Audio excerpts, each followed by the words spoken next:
M ಪ್ರವ್ರಜಂತಮನುಪೇತಮಪೇತಕೃತ್ಯಂ ದ್ವೈಪಾಯನೋ ವಿರಹ ಕಾತರ ಆಜುಹಾವ ಪುತ್ರಾಯಿತಿ ತನ್ಮಯತಯಾ ತರವೋಪಿ ನೇದುಃ ತಂ ಸರ್ವಭೂತಹೃದಯಂ ಮುನಿಮಾನತೋಸ್ಮಿ ಯಸ್ಯಾನುಭಾವಮಖಿಲಶ್ರುತಿಸಾರಮೇಕಮಧ್ಯಾತ್ಮದೀಪಮತಿತಿತೀರ್ಷತಾಂ ತಮೋಂಧಂ ಸಂಸಾರಿಣಾಂ ಕರುಣಯಾಃ ಪುರಾಣಗುಹ್ಯಂ ತಂ ವ್ಯಾಸಸೂನುಮುಪಯಾಮಿ ಗುರುಂ ಮುನೀನಾಂ. ನಾರಾಯಣಂ ನಮಸ್ಕೃತ್ಯ ನರಂ ಚೈವ ನರೋತ್ತಮಂ ದೇವೀಂ ಸರಸ್ವತೀಂ ವ್ಯಾಸಂ ತತೋ ಗ್ರಂಥಮುದೀರಯೇ. ಮಾತರ್ಮೇ ಮಾತರಿಶ್ವನ್ನ ಪಿತರತುಲಗುರೋ ಭ್ರಾತರಿಷ್ಟಾಪ್ತಬಂಧೋ ಸ್ವಾಮಿನ್ ಸರ್ವಾಂತರಾತ್ಮನ್ನ ಜರಜರಯಿತರ್ಜನ್ಮ ಮೃತ್ಯಾಮಯಾನಾಂ. ಗೋವಿಂದೇ ದೇಹಿ ಭಕ್ತಿಂ ಭವತಿ ಚ ಭಗವನ್ನೂರ್ಜಿತಾಂ ನಿರ್ನಿಮಿತ್ತಾಂ ನಿರ್ವ್ಯಾಜಾಂ ನಿಶ್ಚಲಾಂ ಸದ್ಗುಣಗಣಬೃಹತೀಂ ಶಾಶ್ವತೀಮಾಶು ದೇವಾ.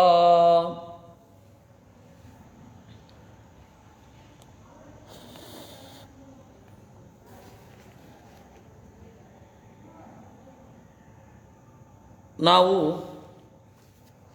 ಸೃಷ್ಟಿಯ ಆರಂಭ ಹೇಗಿತ್ತು, ತಪ್ಪು ತಿಳುವಳಿಕೆ ಬರಲಿಕ್ಕೆ ಏನು ಕಾರಣ ಆಯಿತು, ಇವುಗಳನ್ನೆಲ್ಲ ನೋಡ್ತಾ ಇದ್ವಿ. ನಿನ್ನೆ ಪ್ರಾಯ ಸುತ್ತಮುತ್ತಲಿನ ಡಿಸ್ಟರ್ಬೆನ್ಸಿನಿಂದ ಸ್ಫುಟವಾದ ಪ್ರಮೇಯ ಏನು ಅಂತ ಹೇಳಿ ತಿಳಿಯದೇ ಇರುವ ಸಾಧ್ಯತೆ ಇದೆ. ಅದರಿಂದಾಗಿ ಒಂದು ಸ್ವಲ್ಪ ಭಾವಾನುವಾದವನ್ನು ಮಾಡ್ತೇನೆ. ಪ್ರಕೃತಿ ಮತ್ತು ಪುರುಷ ಇವರಿಬ್ಬರೂ ಕೂಡ ಒಟ್ಟಿಗೆ ಇರ್ತಾರೆ, ಜೊತೆಯಾಗಿಯೇ ಇರ್ತಾರೆ. ಅಲ್ಲಿ ಪುರುಷ ಹೇಳಿದರೆ ನಾರಾಯಣ, ಅರ್ಥ ಅಂತ ಹೇಳಿದರೆ ಜಡ ಪ್ರಕೃತಿಯನ್ನು ನಿಯಂತ್ರಣ ಮಾಡುವ ಚಿತ್ಪ್ರಕೃತಿ ಎನಿಸಿದ ಲಕ್ಷ್ಮೀದೇವಿ ಪ್ರಕೃತಿ. ಅದಾದ ಮೇಲೆ ಸೃಷ್ಟಿ ಶುರು ಆಯಿತು. ಆಗ ಪುರುಷ ಶಬ್ದವಾಚ್ಯರು ಬ್ರಹ್ಮದೇವರಾಗ್ತಾರೆ. ಅರ್ಥ ಶಬ್ದವಾಚ್ಯಳಾದವಳು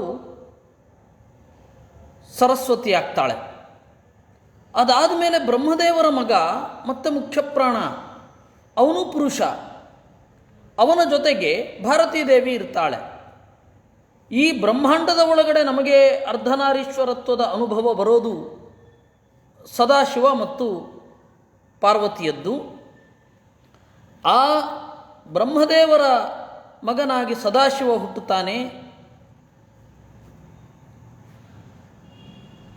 ಅದಾದ ಮೇಲೆ ಶೇಷದೇವರು ಹುಟ್ಟಿರ್ತಾರೆ. ಅವರ ದಾಂಪತ್ಯವೂ ಕೂಡ ಈ ಬ್ರಹ್ಮಾಂಡದಲ್ಲಿ ಗಮನಾರ್ಹವಾದ ಬದಲಾವಣೆಗಳನ್ನು ಮಾಡುತ್ತೆ. ಯದ್ಯಪಿ ಶೇಷ ಮತ್ತು ಗರುಡ ಇಬ್ಬರೂ ರುದ್ರನಿಗೆ ಸಮರೆ. ಒಂದರ್ಥದಲ್ಲಿ ಶೇಷ ಮತ್ತು ಗರುಡ ಇಬ್ಬರೂ ಕೂಡ ರುದ್ರನಿಗಿಂತ ಪದವೀಕೃತವಾದ ಹಿರಿತನವನ್ನು ಹೊಂದಿದವರು. ಶರವಾದಿ ವಂದ್ಯ ಚರಣ ಅಂತ ಶೇಷನಿಗೆ ಮಧ್ವಾಚಾರ್ಯರು ಅವರ ಹಾಡಿನಲ್ಲಿ ಹೇಳ್ತಾರೆ. ರುದ್ರನೇ ಮೊದಲಾದವರಿಂದ ನಮಸ್ಕಾರ್ಯವಾದ ಅಡಿದಾವರೆಗಳವನು ಶೇಷ ಅಂತ.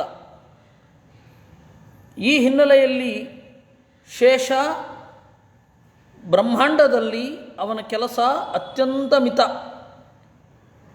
ಸದಾಶಿವನಷ್ಟು ಕಾರ್ಯವ್ಯಾಪ್ತಿ ಶೇಷನದ್ದು ಇಲ್ಲ. ಭೂಮಿಯನ್ನು ಹೊತ್ತಿದ್ದಾನೆ, ಸಂಕರ್ಷಣ ಶಕ್ತಿಯಿಂದ ಈ ಭೂಮಿಗೆ ಒಂದು ಭೌತಿಕ ನಿಯಮವನ್ನು ಕೊಟ್ಟಿದ್ದಾನೆ. ಪಂಚರಾತ್ರ ನಿಯಾಮಕನಾಗಿ ಸಾಧಕರ ಜೀವನದ ಒಳಗಡೆ ಅರಿವನ್ನು ಇತ್ತು ದೇವರೆಡೆಗೆ ಒಯ್ತಾ ಇದ್ದಾನೆ. ಅದರಿಂದಾಗಿ ಅವನನ್ನು ಉಪಸಾಧಕ ಅಂತ ಕೂಡ ಕರೀತಾರೆ. ಆದರೆ ಸದಾಶಿವನಷ್ಟು ವ್ಯಾಪ್ತಿ ದೇವರ ಸಂಕಲ್ಪ ಅದು. ಏಕೆಂದರೆ ಈ ಸದಾಶಿವನ ವ್ಯಾಪ್ತಿ ಮೊದಲೇ ಅನುಭವಿಸಿಯೇ ಶೇಷನಾಗಿರೋದು. ಅದೊಂದನ್ನು ನೆನಪಲ್ಲಿಟ್ಕೊಳ್ಬೇಕು. ಇದು ಬ್ರಹ್ಮದೇವರ ಪದವಿಯ ವಿಚಾರದಲ್ಲಿ ಉಲ್ಟ. ಮುಖ್ಯಪ್ರಾಣನ ವ್ಯಾಪ್ತಿ ಬಹಳ ಇಲ್ಲ. ಮುಖ್ಯಪ್ರಾಣ ಬ್ರಹ್ಮ ಆದ ಮೇಲೆ ಸರ್ವತ್ರ ಸರ್ವತ್ರ ವ್ಯಾಪ್ತ ಅವನು. ಎಲ್ಲರೂ ಕೂಡ ತಪಸ್ಸು ಮಾಡ್ತಾರೆ ಬ್ರಹ್ಮನನ್ನು ಕುರಿತು. ಭಗವದ್ವೇಷಿಗಳು ಕೂಡ ಬ್ರಹ್ಮನನ್ನು ಕುರಿತು ತಪಸ್ಸು ಮಾಡ್ತಾರೆ, ವರವನ್ನು ಪಡಿತಾರೆ. ಇಲ್ಲಿ ಆ ಭಗವದ್ವೇಷಿಗಳನ್ನು ಮುಖ್ಯಪ್ರಾಣ ದೂರನೇ ಇಡೋದು. ಭಗವದ್ವೇಷಗಳಿಗೆ ಮುಖ್ಯಪ್ರಾಣ ಅಂದರೆ ಮೈಯೆಲ್ಲ ಉರಿಯುತ್ತೆ. ಇದು ಪದವಿಗೆ ಬರುವ ಮೊದಲು ಚಿಕ್ಕ ಪದವಿಯಲ್ಲಿ ಇದ್ದಾಗ ವ್ಯಾಪ್ತಿ ಇಲ್ಲ. ಬ್ರಹ್ಮದೇವರ ಆಗಬೇಕಾದರೆ ಬ್ರಹ್ಮದೇವರ ಕೇಸಿನಲ್ಲಿ ಬ್ರಹ್ಮದೇವರಾದಾಗ ಸರ್ವತ್ರ ವ್ಯಾಪ್ತಿ ಇದೆ. ಅದರದ್ದು ಉಲ್ಟಾ ಶೇಷದೇವರ ಪದವಿ. ಸದಾಶಿವನ ಪದವಿಯಲ್ಲಿ ಎಲ್ಲ ಜಗತ್ತಿನ ತುಂಬ ಅವನೇ ಇದ್ದಾನೆ. ಶೇಷನ ಅರಿವು ಕಡಿಮೆ. ಶೇಷನ ಅರಿವು ಎಷ್ಟು ಕಡಿಮೆ ಅಂತಂದರೆ ಶೇಷನ ಪೂಜೆ ಮಾಡುವವರಿಗೇನೆ ಶೇಷ ಅಂದ್ರೇನು ಅಂತ ಕನ್ಫ್ಯೂಷನ್. ಬಹಳ ಜನ ಸುಬ್ರಹ್ಮಣ್ಯ ಅಂದರೆ ಸ್ಕಂದ ಅಂತ ಅಂದ್ಕೊಳ್ಳೋಲ್ಲ, ಸುಬ್ರಹ್ಮಣ್ಯ ಅಂತಂದರೆ ನಾಗ ಅಂತ ಅಂದುಕೊಳ್ಳುವವರೇ ಜಾಸ್ತಿ. ಹಾಗಲ್ಲ ಅದು. ಶೇಷನ ಉಪಾಸನೆ ಬಹಳ ಕಡಿಮೆ ಜನಕ್ಕೆ ಮಾಡಲಿಕ್ಕಾಗೋದು. ಶೇಷನ ಉಪಾಸನೆಯನ್ನು ಮಾಡುವವರಿಗೆ ಆರಂಭದಲ್ಲಿ ಎದೆನೋವು ಬಂದರೂ ಬರಬಹುದು. ಅದು ಬಹಳ ವಿಚಿತ್ರ. ಅಂದರೆ ಈ ಶೇಷನ ಪದವಿ ಸರ್ವತ್ರ ವ್ಯಾಪ್ತವಾಗಿಲ್ಲ. ಶೇಷನ ಕಾರ್ಯಾಚರಣೆ ಮಿತವಾಗಿ ಇದೆ. ಇಷ್ಟು ದೊಡ್ಡ ಹಿನ್ನೆಲೆಯೊಂದಿಗೆ ಹೋದಾಗ ಶೇಷನ ಸ್ಫುಟವಾದ ಉಲ್ಲೇಖ ಈ ಭಾಗದಲ್ಲಿ ಇಲ್ಲ. ಅದನ್ನು ಮಧ್ವಾಚಾರ್ಯರು ಶೇಷ ಯಾರ ಮಗನಾದ, ಸದಾಶಿವ ಯಾರ ಮಗನಾದ ಅಂತ ಹೇಳ್ತಾರೆ. ಶೇಷ ಬ್ರಹ್ಮದೇವರ ಮಗನಾದರೆ ಸದಾಶಿವ ಮುಖ್ಯಪ್ರಾಣನ ಮಗ ಆಗ್ತಾನೆ. ಆ ಸದಾಶಿವನ ಅಹಂಕಾರತ್ರಯ, ಅಹಂಕಾರದ ರೂಪಗಳು ತೋರುತ್ತೆ. ಅಹಂಕಾರ ಅಂದರೆ ಈ ದೇಹ ನಾನು ಅಂತನ್ನುವ ಪ್ರಜ್ಞೆ ಅಷ್ಟೇ, ಈಗೋ ಅಂತ ಅರ್ಥ ಅಲ್ಲ. ವೈಕಾರಿಕ, ತೈಜಸ, ತಾಮಸ ಅಂತ ಹೇಳಿ ಇರುತ್ತೆ. ಇವರನ್ನೆಲ್ಲ ಸೃಷ್ಟಿ ಮಾಡಿದವ ಸೋಸೃಜತ್ ತಪಸಾ ಯುಕ್ತ ರಜತಾಮದನುಗ್ರಹಾತ್. ಆಮೇಲೆ ಆ ಸದಾಶಿವನ ಒಂದು ಕೈಯಲ್ಲಿ ಬ್ರಹ್ಮದೇವರ ನೇತೃತ್ವದಲ್ಲಿ ಈ ಬ್ರಹ್ಮಾಂಡದ ಸೃಷ್ಟಿಯಾಯಿತು. ಇದು ನನ್ನ ಮನೆಯಾಯಿತು. ಇಷ್ಟು ಹೇಳಿ ಯೋಗ, ತಪಸ್ಸು, ಜ್ಞಾನ ಇವುಗಳೆಲ್ಲ ಯಾವ ಅರ್ಥ ವ್ಯತ್ಯಾಸವನ್ನು ಹೊಂದಿದೆ ಅನ್ನುವ ವಿಚಿತ್ರ ಸಂಗತಿಯನ್ನು ಆಚಾರ್ಯರು ಹೇಳ್ತಾರೆ. ಅದನ್ನು ಭಾಗವತ ತಾತ್ಪರ್ಯ ಬಿಟ್ಟು ಬೇರೆಲ್ಲೂ ಕೂಡ ಆ ಗುಟ್ಟನ್ನು ಬಿಟ್ಟು ಕೊಟ್ಟಿಲ್ಲ. ಎಷ್ಟು ಹೊತ್ತು ದೇವರ ಅಪರೋಕ್ಷ ಆದರೆ ಯಾವ ಲೋಕ ಸಿಗತ್ತೆ ಅನ್ನುವ ವಿಲಕ್ಷಣ ಸಂಗತಿಯನ್ನು ಮಧ್ವಾಚಾರ್ಯರು ನಿರೂಪಣೆ ಮಾಡಿದ್ದಾರೆ ಪ್ರಾಸಂಗಿಕವಾಗಿ. ಮನುಷ್ಯರೆಲ್ಲರೂ ಕೂಡ ಅಂದರೆ ಪ್ರತಿ ದಿವಸ ಎಡೆ ಬಿಡದೆ ಧ್ಯಾನ ಮಾಡ್ತಾ ಇದ್ದರೆ, ಪ್ರತಿ ದಿವಸ ಬಿಡಿ, 10 ದಿವಸದಲ್ಲಿ 8 ದಿವಸ ಧ್ಯಾನ ಮಾಡಿದರೂ, ಧ್ಯಾನಕ್ಕೆ ಪ್ರಯತ್ನ ಪಟ್ಟರೂ ಯಾವುದೋ ಒಂದು ದಿವಸ ಇಡೀ ಜೀವನದಲ್ಲಿ ಮಿಂಚಿನಂತೆ ದೇವರ ರೂಪ ಬಂದು ಹೋಗಿಯೇ ಹೋಗುತ್ತೆ. ಅದರಲ್ಲಿ ವಿವಾದವೇ ಇಲ್ಲ. ಅಂದರೆ ಆ ಧ್ಯಾನದ ಹಿಂದೆ ಜ್ಞಾನ ಸ್ಫುಟವಾಗಿ ಇರಬೇಕು. ಆವಾಗ ಕೆಲವೊಮ್ಮೆ ಹಿಮಾಲಯದಲ್ಲಿ ಕೆಲವೊಬ್ಬರು ಯೋಗಿಗಳಿದ್ದಾರೆ, ಎಲ್ಲರೂ ಅಲ್ಲ, ಕೆಲವೊಬ್ಬರು ಯೋಗಿಗಳಿಗೆ ಅವರು ಏನು ಮನಸ್ಸಿನಲ್ಲಿ ಗಾಢವಾಗಿ ಅಂದುಕೊಂಡಿರ್ತಾರೆ ಅದನ್ನೇ ಧ್ಯಾನ ಅಂತ ಅಂದುಕೊಂಡು ಬಿಡ್ತಾರೆ. ಅವರ ಧ್ಯಾನ ಯಾವ ರೀತಿ ಇದೆ ಅಂದರೆ, ಕೆಲವೊಮ್ಮೆ ನಾನು ದೇವರಿಗೆ ಅಭಿಷೇಕ ಮಾಡ್ತಾ ಇದ್ದೇನೆ ಅಂದರೆ ಮಣ್ಣಿನಿಂದ ಶುರು ಆಗುತ್ತೆ. ಮಣ್ಣಿನಿಂದ ಮಾಡಿದ ಮಡಿಕೆ, ಆ ಮಡಿಕೆಯಲ್ಲಿ ಅಂದರೆ ಅವರು ಮಾನಸಿಕವಾಗಿ ಯೋಚನೆ ಮಾಡ್ತಾ ಇರೋದು, ಆ ಮಡಿಕೆಯನ್ನು ತಯಾರು ಮಾಡಿ ತೆಗೆದುಕೊಂಡು ಕೆಳಗಡೆ ಇಳಿದು ನೀರು ತೆಗೆದುಕೊಂಡು ಬಂದು ಅಲ್ಲಿ ಅಭಿಷೇಕ ಮಾಡುವುದು ದೇವರಿಗೆ ಅಂತ ಅಲ್ಲಿಂದ ಶುರು ಆಗುತ್ತೆ ಅವ್ರಿಗೆ. ಅದು ತಪ್ಪು ಅಂತ ಹೇಳ್ತಾ ಇಲ್ಲ. ಕೆಲವೊಮ್ಮೆ ಅಷ್ಟು ಮಾಡೋದು ಬೇಡವೇನೋ ಅಂತ ಅನಿಸುತ್ತೆ. ಆ ಇದ್ದಾರೆ. ಆದರೆ ಅಂತಿಮ ಪ್ರಯೋಜನ ಏನು? ಇರಲಿ, ಧ್ಯಾನ ಮಾಡುವಾಗ ಯಾವುದೋ ಒಂದು ಕ್ಷಣ ವಿದ್ಯುದ್ವನ್ ಮಾನುಷ ವಿದ್ಯುಹು, ದೇವರನ್ನು ಒಂದು ಮಿಂಚು ಹೊಡೆದ ಹಾಗೆ ಕಾಣುವ ಸಾಧ್ಯತೆಗಳು ಜಾಸ್ತಿ ಇವೆ. ಆದರೆ ಅದು ಉಪಯೋಗ ಇಲ್ಲ. ಅದು ಸ್ವರ್ಗಲೋಕವನ್ನೋ ಅಥವಾ ಈ ಲೋಕದಲ್ಲಿ ಕೀರ್ತಿ ಪ್ರತಿಷ್ಠೆ ಹಿರಿಮೆಗಳನ್ನೋ ಅದು ತರುತ್ತೆ. ಇದು ಆಳವಾಗಿ ಹೋಗ್ತಾ 45 ನಿಮಿಷ, ಆಮೇಲೆ 90 ನಿಮಿಷ, ಈ ರೀತಿ ಚಿಂತನೆ ಮಾಡ್ತಾ ಹೋದರೆ, ಈ ರೀತಿ ಚಿಂತನೆಯಲ್ಲಿ ದೇವರ ಒಂದು ಮೂರ್ತಿ ಮೂಡಿ ಬಂದರೆ ಮಹೋಲೋಕ ಮೊದಲಾದವುಗಳು ದೇವರನ್ನು ಎದುರುಗಡೆ ಈ ರೀತಿ ಕಾಣೋದು ಮಾನಸಿಕ ಸಂಸ್ಕಾರಗಳಿಂದ ಆಚೆ ಬಂದು ದೇವರನ್ನು ಆ ರೀತಿ ಕಾಣೋದು. ಇವಾಗ ನಾವು ಧ್ಯಾನ ಮಾಡುವಾಗ ದೇವರ ಮೂರ್ತಿ ಕಣ್ಣು ಮುಂದೆ ಬರುತ್ತೆ, ಅದು ನಮ್ಮ ಮನಸ್ಸಿನದ್ದೇ ಪ್ರತಿಮೆ. ಆ ಪ್ರತಿಮೆ ಪಕ್ವಾಗಿ ಆ ಪ್ರತಿಮೆ ಸರಿದು ದೇವರು ತೋರಬೇಕು. ಏಕೆಂದರೆ ಆ ಪ್ರತಿಮೆಯು ಮಾನಸಿಕ ಪ್ರತಿಮೆ. ಇಲ್ಲಿ ಹೇಗೆ ಕಲ್ಲನ್ನು ತೆಗೆದು ಉಳಿ ಮಾಡಿ ಅದರ ಆಕಾರವನ್ನು ಶಿಲ್ಪಿಯೊಬ್ಬ ಚಿಂತಿಸಿ ಸುತ್ತಮುತ್ತಲಿದ್ದನ್ನೆಲ್ಲ ತೆಗಿತಾನೆ ಅಂತ, ಶಿಲ್ಪಶಾಸ್ತ್ರದಲ್ಲಿ ದೇವರು ಕಲ್ಲಿನಲ್ಲಿ ಇರ್ತಾನೆ, ಕಾಣಲಿಕ್ಕೆ ಬೇಕಾದ ಹಾಗೆ ಬೇಡದ ಅಂಶಗಳನ್ನು ತೆಗೆಯೋದು ಮಾತ್ರ ಶಿಲ್ಪಿಯ ಕೆಲಸ ಅಂತ ಒಂದು ಜಸ್ಟ್ ಚಿಸ್ಲಿಂಗ್ ಅನ್ನೋದು ಒಬ್ಬ ಶಿಲ್ಪಿಯ ಕೆಲಸ ಆಗತ್ತೆ. ಅದು ಬಿಟ್ಟು ಅಲ್ಲಿ ಮೂರ್ತಿ ಇರಲಿಲ್ಲ ಅಂತಲ್ಲ, ಅದಕ್ಕಾಗಿ ಅಗ್ನ್ಯುತ್ತಾರಣ ಅಂತನ್ನುವ ಸಂಸ್ಕಾರವನ್ನು ಪ್ರತಿಮೆಗಳಿಗೆ ಮಾಡಬೇಕು ಅಂತ ಹೇಳ್ತಾರೆ. ಅಗ್ನ್ಯುತ್ತಾರಣ ವಿಧಿ ಅಂತ ಹೇಳಿ ನಿಮಗೆ ಇದೆ. ಯಾವಾಗ ದೇವರನ್ನು ಆ ಮೂರ್ತಿಯಲ್ಲಿ ಶಿಲ್ಪಿ ಚಿಂತಿಸುತ್ತಾನೆ ಆಗ ದೇವರು ಬಂದು ಕೂತಾಗಿರುತ್ತೆ. ಅವನು ಶಿಲ್ಪಿ ಅಂತ ಹೇಳಿದ್ರೆ ಅವನು ಪವಮಾನ ಸೂಕ್ತ ಪಾರಾಯಣ ಮಾಡಬೇಕು, ಪುರುಷ ಸೂಕ್ತ ಪಾರಾಯಣ ಮಾಡಬೇಕು ಅಂತೆಲ್ಲ ಉಂಟು. ಆ ರೀತಿ ನಿಷ್ಠೆಯಿಂದ ಮಾಡುವವರೂ ಇದ್ದಾರೆ. ಬೆಳಗ್ಗೆ ಶುರು ಮಾಡಿದರೆ ಮಧ್ಯಾಹ್ನದ ತನಕ ಮಾತ್ರ ಪ್ರಧಾನ ದೇವತೆಯ ಕೆಲಸವನ್ನು ಮಾಡ್ತಾ ಆಮೇಲೆ ಅದನ್ನು ಮಾಡದವರೂ ಇದ್ದಾರೆ. ಹೀಗಾಗಿ ಈ ಮೂರ್ತಿ ಚಿಂತನ ಅನ್ನೋದೇನಿದೆ ಅದು ಬಹಳ ಗಾಢವಾಗಿ ಬಂದಿರುತ್ತೆ. ಅದಕ್ಕಾಗಿ ಉಳಿತಾಗಿಸಿದ ತಪ್ಪಿಗೆ ಅಗ್ನ್ಯುತ್ತಾರಣ ಅಂತ ಒಂದು ಸಂಸ್ಕಾರವನ್ನು ಮಾಡ್ತಾರೆ. ಯಾಕೆ ಹೇಳಿದೆ ಅಂತಂದರೆ, ಅದೇ ರೀತಿ ಇಲ್ಲಿ ಮನಸ್ಸಿನಲ್ಲಿಯೂ ಕೂಡ ಮಾನಸಿಕ ಸಂಸ್ಕಾರಗಳನ್ನು ಕೆತ್ತಿ ಮಾಡಿಕೊಂಡ ಮೂರ್ತಿ ಇದು ವಾಸನಾಮಯ ಮೂರ್ತಿ.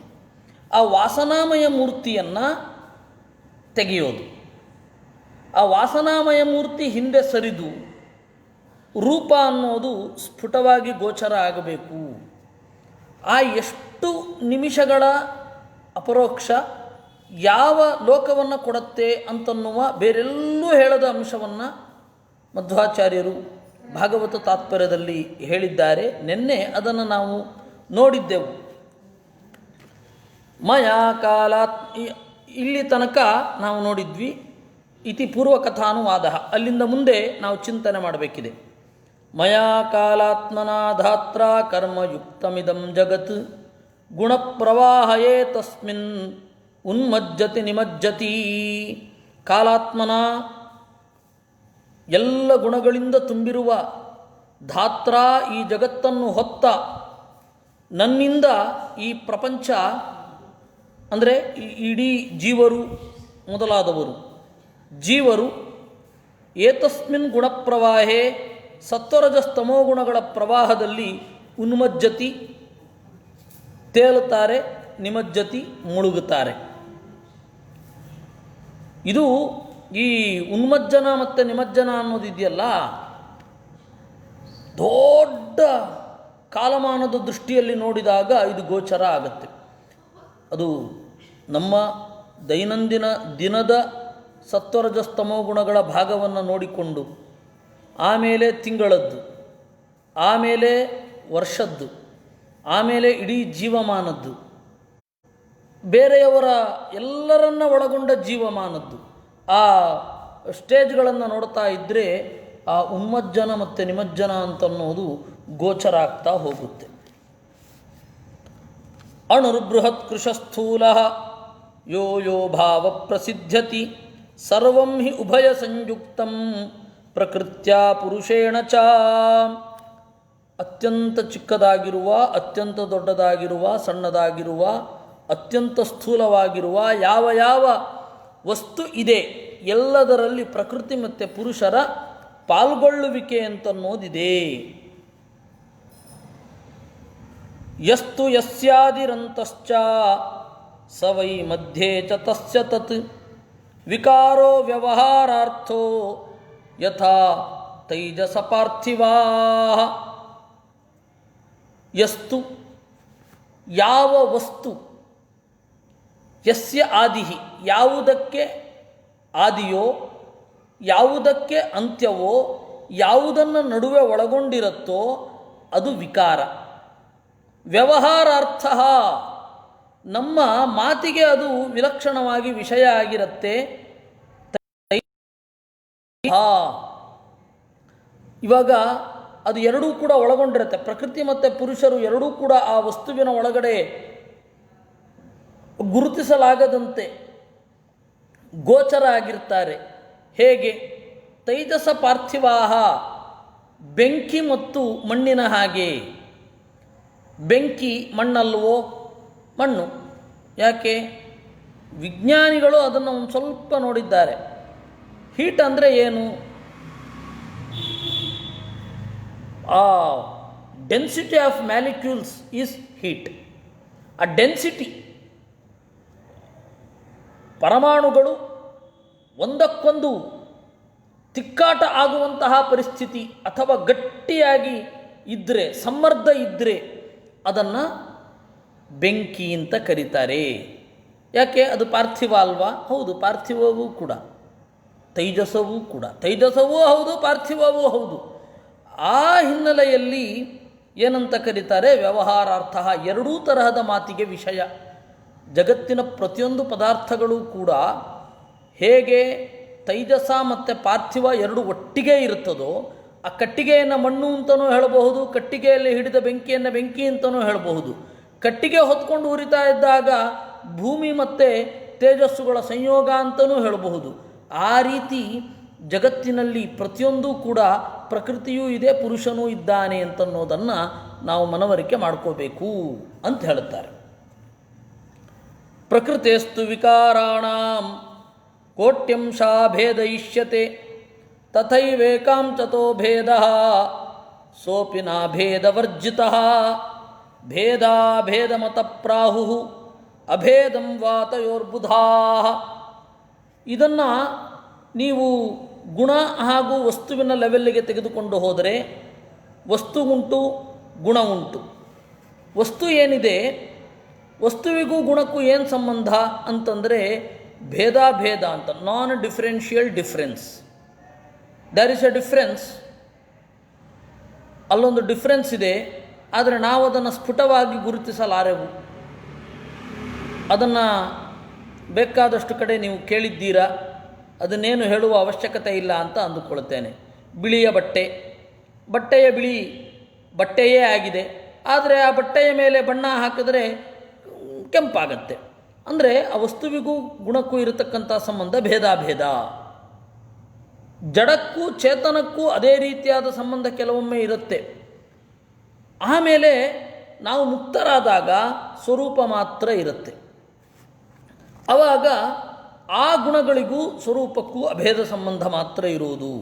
ಈ ಹಿನ್ನೆಲೆಯಲ್ಲಿ ವ್ಯವಹಾರಾರ್ಥ, ವ್ಯವಹಾರ ಅಂದರೆ ಮಾತು, ಅರ್ಥ ಅಂದರೆ ವಿಷಯ, ವ್ಯವಹಾರಾರ್ಥ ಅಂದರೆ ಮಾತಿಗೆ ವಿಷಯ ಅಂತರ್ಥ. ಇಷ್ಟರೊಂದಿಗೆ ಮುಂದುವರೆದರೆ ಯದುಪಾದಾಯ ಪೂರ್ವಸ್ತು ಭಾವೋ ವಿಕುರುತೆ ಪರಂ ಆದಿರಂತೋ ಯತೋ ಯಸ್ಮಿನ್ ತತ್ಸತ್ಯಮಭಿಧೀಯತೆ. ಯತ್ ಪೂರ್ವ ಬ್ರಹ್ಮನಿಂದ ಈ ಪ್ರಪಂಚ ಅನ್ನೋದು ಬೇರೆ ಬೇರೆ ರೀತಿಯಲ್ಲಿ ವಿಕಾರವನ್ನು ಹೊಂದಿದೆ. ಈ ಬ್ರಹ್ಮ ಆದಿ, ಯಾಕೆ ಅಂದರೆ ಈ ಪ್ರಕೃತಿಯ ಸೃಷ್ಟಿಗೆ ಕಾರಣ. ಮಧ್ಯ ಈ ಪ್ರಪಂಚ ಪ್ರಳಯದ ತನಕ ದೇವರನ್ನೇ ಆಶ್ರಯಿಸಿರುತ್ತೆ. ಪ್ರಳಯ ಕಾಲವೂ ಕೂಡ ದೇವರಲ್ಲಿಯೇ ಆಗುತ್ತೆ, ದೇವರಿಂದಲೇ ಆಗುತ್ತೆ. ಆದಿರಂತೋ ಯತೋ ಯಸ್ಮಿನ್, ಅಂತಹ ದೇವರನ್ನು ಸತ್ಯ ಅಂತ ಕರೀತಾರೆ.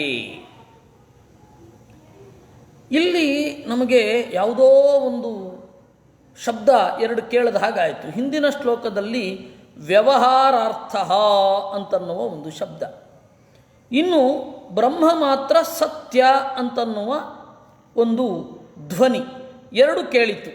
ಈ ಎರಡು ಕೇಳಿದ ಕೂಡಲೇ ನಮ್ಮ ಮನಸ್ಸು ಆಚಾರ್ಯರಿಗಿಂತ ಹಿಂದೆ ಬಂದ ಮಾಯಾವಾದದ ಸಂಸ್ಕಾರ ಮನಸ್ಸಿಗೆ ಇದ್ದಾಗ ಏನನ್ಸುತ್ತೆ, ಓ ಇದೇ ಹೇಳ್ತಾ ಇದೆ ಪಾರಮಾರ್ಥಿಕ ಸತ್ಯತ್ವ, ಹಾಗೆ ವ್ಯಾವಹಾರಿಕ ಸತ್ಯತ್ವ. ಅಲ್ಲಿ ವಸ್ತುತಃ ಪಾರಮಾರ್ಥಿಕ ಸತ್ಯ ಅಂತ ಶಬ್ದ ಇಲ್ಲ, ಇಲ್ಲಿ ವ್ಯವಹಾರಾರ್ಥ ಅಂತ ಒಂದೇ ಒಂದು ಶಬ್ದ ಇದೆ. ಆಮೇಲೆ ಬ್ರಹ್ಮ ಸತ್ಯ ಅಂತ ಅಷ್ಟೇ ಹೇಳ್ತಾ ಇದೆ. ಈ ಎರಡು ಸಾಕು ನಮಗೆ ಹಿಂದಿನ ಸಂಸ್ಕಾರದೊಂದಿಗೆ ವೇಗವಾಗಿ ಮುಂದೊಟ್ಟೋಗುತ್ತೆ. ಅದಕ್ಕೆ ಮಧ್ವಾಚಾರ್ಯರು ಹೇಳಿದ್ರು, ಪಾರಮಾರ್ಥಿಕ ಸತ್ಯ ಅಂತನ್ನುವ ಕಾನ್ಸೆಪ್ಟ್ ಇದೆ. ಏನು ಹಾಗಂದರೆ, ಸತ್ಯ ಅಂದರೆ ಸ್ವಾತಂತ್ರ್ಯಮಭಿಧೀಯತೆ, ನಿರುಪಚರಿತವಾದ ಸ್ವಾತಂತ್ರ್ಯ ಏನಿದೆ ಅದನ್ನು ಪಾರಮಾರ್ಥಿಕ ಸತ್ಯ ಅಂತ ಕರೀತಾರೆ. ತದ್ವಿಷ್ಣೋರೇವ ನಾನ್ಯಸ್ಯ ತದನ್ಯೇಷಾಂ ಸದಾ ಸ್ಥಿತ. ಸತ್ ಅಂತಂದರೆ ನಿರ್ದುಷ್ಟ, ಯ ಅಂತಂದರೆ ನಿರ್ದುಷ್ಟ ಅಂತ ಯಾರು ಚಿಂತನೆ ಮಾಡಲು ಅರ್ಹನೋ ಅವನು ಸತ್ ಯ ಸತ್ಯ. ಆ ಕಾರಣದಿಂದ ಪಾರಮಾರ್ಥಿಕ ಸತ್ಯ ಅಂತ ಅಲ್ಲಿಲ್ಲ. ವ್ಯವಹಾರಾರ್ಥ ಅಂದರೆ ವ್ಯಾವಹಾರಿಕ ಮಾತಿಗೆ ವಿಷಯ ಅಂತಷ್ಟೇ ಇದೆ. ಈ ಎರಡನ್ನು ಇಟ್ಟುಕೊಂಡು ಜನ ಬೇರೆ ತರಹ ಹೋಗಬಾರದು. ಪಾರಮಾರ್ಥಿಕ ಅಂತ ಹೇಳಿ ಎಲ್ಲಿಯಾದರೂ ಪುರಾಣಗಳಲ್ಲಿ ಬಂದರೆ ಅದು ಉತ್ಕಟವಾದ ಸ್ವಾತಂತ್ರ್ಯವನ್ನು ಇಟ್ಟುಕೊಂಡು ಅಂತ ಆಚಾರ್ಯರು ನಿರೂಪಣೆ ಮಾಡ್ತಾರೆ. ಆದಿರಂತಶ್ಚ ಯದ್ ಬ್ರಹ್ಮಣಿ ತಸ್ಮಾತ್ ತದ್ಬ್ರಹ್ಮ ಪರಮಾರ್ಥ ಸತ್ಯಂ. ಪರಮಾತ್ಮನನ್ನು ಪರಮಾರ್ಥ ಸತ್ಯ ಅಂತ ಕರೆಯೋದಿದೆ. ಹೇಗೆ? ಪರಮ ಉತ್ಕೃಷ್ಟವಾದ ಅರ್ಥ ಅಂದರೆ ವಸ್ತು. ಇವಾಗ ಪರಮಾತ್ಮ ಅಂತ ಹೇಳ್ತೇವೆ. ಜೀವಾತ್ಮ ಅಂದರೆ ಯಾರು? ಪರಮನಲ್ಲದವ. ಪರಮ ಆತ್ಮ ಅಂದ್ರೇನು? ಪರಮ ಅಂದರೆ ಉತ್ಕೃಷ್ಟ, ಆತ್ಮ ಅಂತಂದರೆ ಅಂತರ್ಯಾಮಿ, ಪರಮಾತ್ಮ ಅಂದರೆ ಉನ್ನತನಾದ ಜೀವ. ಆತ್ಮ ಅಥವಾ ಜೀವಾತ್ಮ ಅಲ್ಲಿ ಉಂಟು. ಹಾಗೆ ಇದು ಪರಮಾತ್ಮ ಅನ್ನುವಲ್ಲಿ ಹೇಗೆ ಉನ್ನತ ಉತ್ಕೃಷ್ಟ ಅಂತನ್ನುವ ಅರ್ಥ ಬರುತ್ತೋ ಹಾಗೆ ಪರಮಾರ್ಥ ಅನ್ನುವಲ್ಲಿಯೂ ಉನ್ನತವಾದ ಪದಾರ್ಥ ಅಂತ ಅರ್ಥ. ಇನ್ನು ಪಾರಮಾರ್ಥಿಕ ಸತ್ಯ ಅಂದರೆ ನಿರ್ವಿಶೇಷವಾದ ಸ್ವಾತಂತ್ರ್ಯ, ಬೇರೆ ಯಾರಲ್ಲಿಯೂ ಇಲ್ಲದ ಸ್ವಾತಂತ್ರ್ಯ ಅಂತನ್ನುವ ಅರ್ಥ. ಪುರಾಣಗಳು ಪ್ರಯೋಗ ಮಾಡುವ ರೀತಿ ಅದು. ಅದನ್ನು ಅಲ್ಲೇ ಪ್ರಕರಣತಃ ನೋಡಿದ್ರೆ ಗೊತ್ತಾಗತ್ತೆ.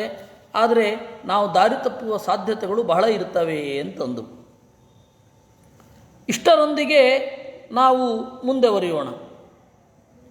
ಪ್ರಕೃತಿರ್ಹ್ಯಸ್ಯೋಪಾದಾನಂ ಆಧಾರ ಪುರುಷ ಪರಃ ಸತೋ ಹಿ ವ್ಯಂಜಕ ಕಾಲಃ ಬ್ರಹ್ಮತತ್ರಿತಯಂ ತ್ವಹಂ. ಪ್ರಕೃತಿರ್ಹಿ ಅಸ್ಯ ಉಪಾದಾನಂ. ಈ ಪ್ರಪಂಚಕ್ಕೆ ಪ್ರಕೃತಿ ಮೆಟೀರಿಯಲ್ ಕಾಸ್. ಆಧಾರ ಪುರುಷ ಪರಃ. ಆಧಾರನಾದವ ಪುರುಷ ಪರಃ. ಈ ಪ್ರಪಂಚಕ್ಕೆ ಆಧಾರ ಬ್ರಹ್ಮ. ಅದೇನ್ರಿ ಪರಪುರುಷ ಅಂದರೆ ಬ್ರಹ್ಮ ಅಂತ ಹೇಳ್ತೀರಾ? ಹೌದು. ದೇವರಾದರೆ ಪರಮಪುರುಷ ಅಂತ ಹೇಳ್ತಾ ಇದ್ರು. ಯಾಕೆ ಅಂದರೆ ಮಾ ಅಂತಂದರೆ ಲಕ್ಷ್ಮೀದೇವಿ, ಅವಳಿಗಿಂತಲೂ ಪರ ಉತ್ಕೃಷ್ಟ ಪರಮ ಆಗ್ತಾನೆ. ಪರ ಅಂತಂದರೆ ಭಾರತಿಗಿಂತಲೂ ಉತ್ತಮ. ಯಾಕೆಂದರೆ ರಯಿಹಿ ಅಂತಂದರೆ ಷಟ್ಪ್ರಶ್ನ ಉಪನಿಷತ್ತಿನಲ್ಲಿ ಭಾರತಿ ಅಂತರ್ಥ. ರಯಿ ಅಂತ ಹೇಳಿದ್ರೆ ಸರಸ್ವತಿಯೂ ಹೌದು. ಪರ ಅಂತಂದರೆ ಸರಸ್ವತಿಗಿಂತ ಮಿಗಿಲಾದವ. ಹೀಗಾಗಿ ಪರ ಅಂತನ್ನುವ ಶಬ್ದ ಪರಮಾತ್ಮನನ್ನೇ ಇದು ಬ್ರಹ್ಮನನ್ನೇ ಹೇಳುತ್ತೆ. ಪರಪುರುಷ ಅಂತಂದರೆ ಬ್ರಹ್ಮ ಅಂತ ಅರ್ಥ. ಪ್ರತಿಯೊಂದು ಪದವನ್ನು ಬಿಡಿಸಿ ನೋಡಬೇಕು ಮತ್ತು ಪ್ರಕರಣಶಃ ನೋಡಬೇಕು, ಯಾವ ಪ್ರಕರಣದಲ್ಲಿ ಬಂದಿದೆ ಅಂತ. ಅದರಿಂದ ಬ್ರಹ್ಮಾಂಡ ಅಂತ ಕರಿತೇವೆ, ಸತೋ ಹಿ ವ್ಯಂಜಕ ಕಾಲ. ಇರುವಂತಹ ಈ ಬ್ರಹ್ಮಾಂಡದಲ್ಲಿ ಇರುವ ಒಳ್ಳೆಯ ಸಂಗತಿಗಳನ್ನೆಲ್ಲ ಅಭಿವ್ಯಕ್ತಗೊಳಿಸಿದವ ಕಾಲ. ಆ ಕಾಲ ಅಂತಂದರೂ ಇಲ್ಲಿ ಬ್ರಹ್ಮ ಅಂತಲೇ ಅರ್ಥ. ಕಾಲೋಪಿ ರೂಪಾಂತರೇಣ ಸಯೇವ ಅಂದರು ಮಧ್ವಾಚಾರ್ಯರು. ಬ್ರಹ್ಮ ತತ್ರಿತಯಂ ತ್ವಹಂ.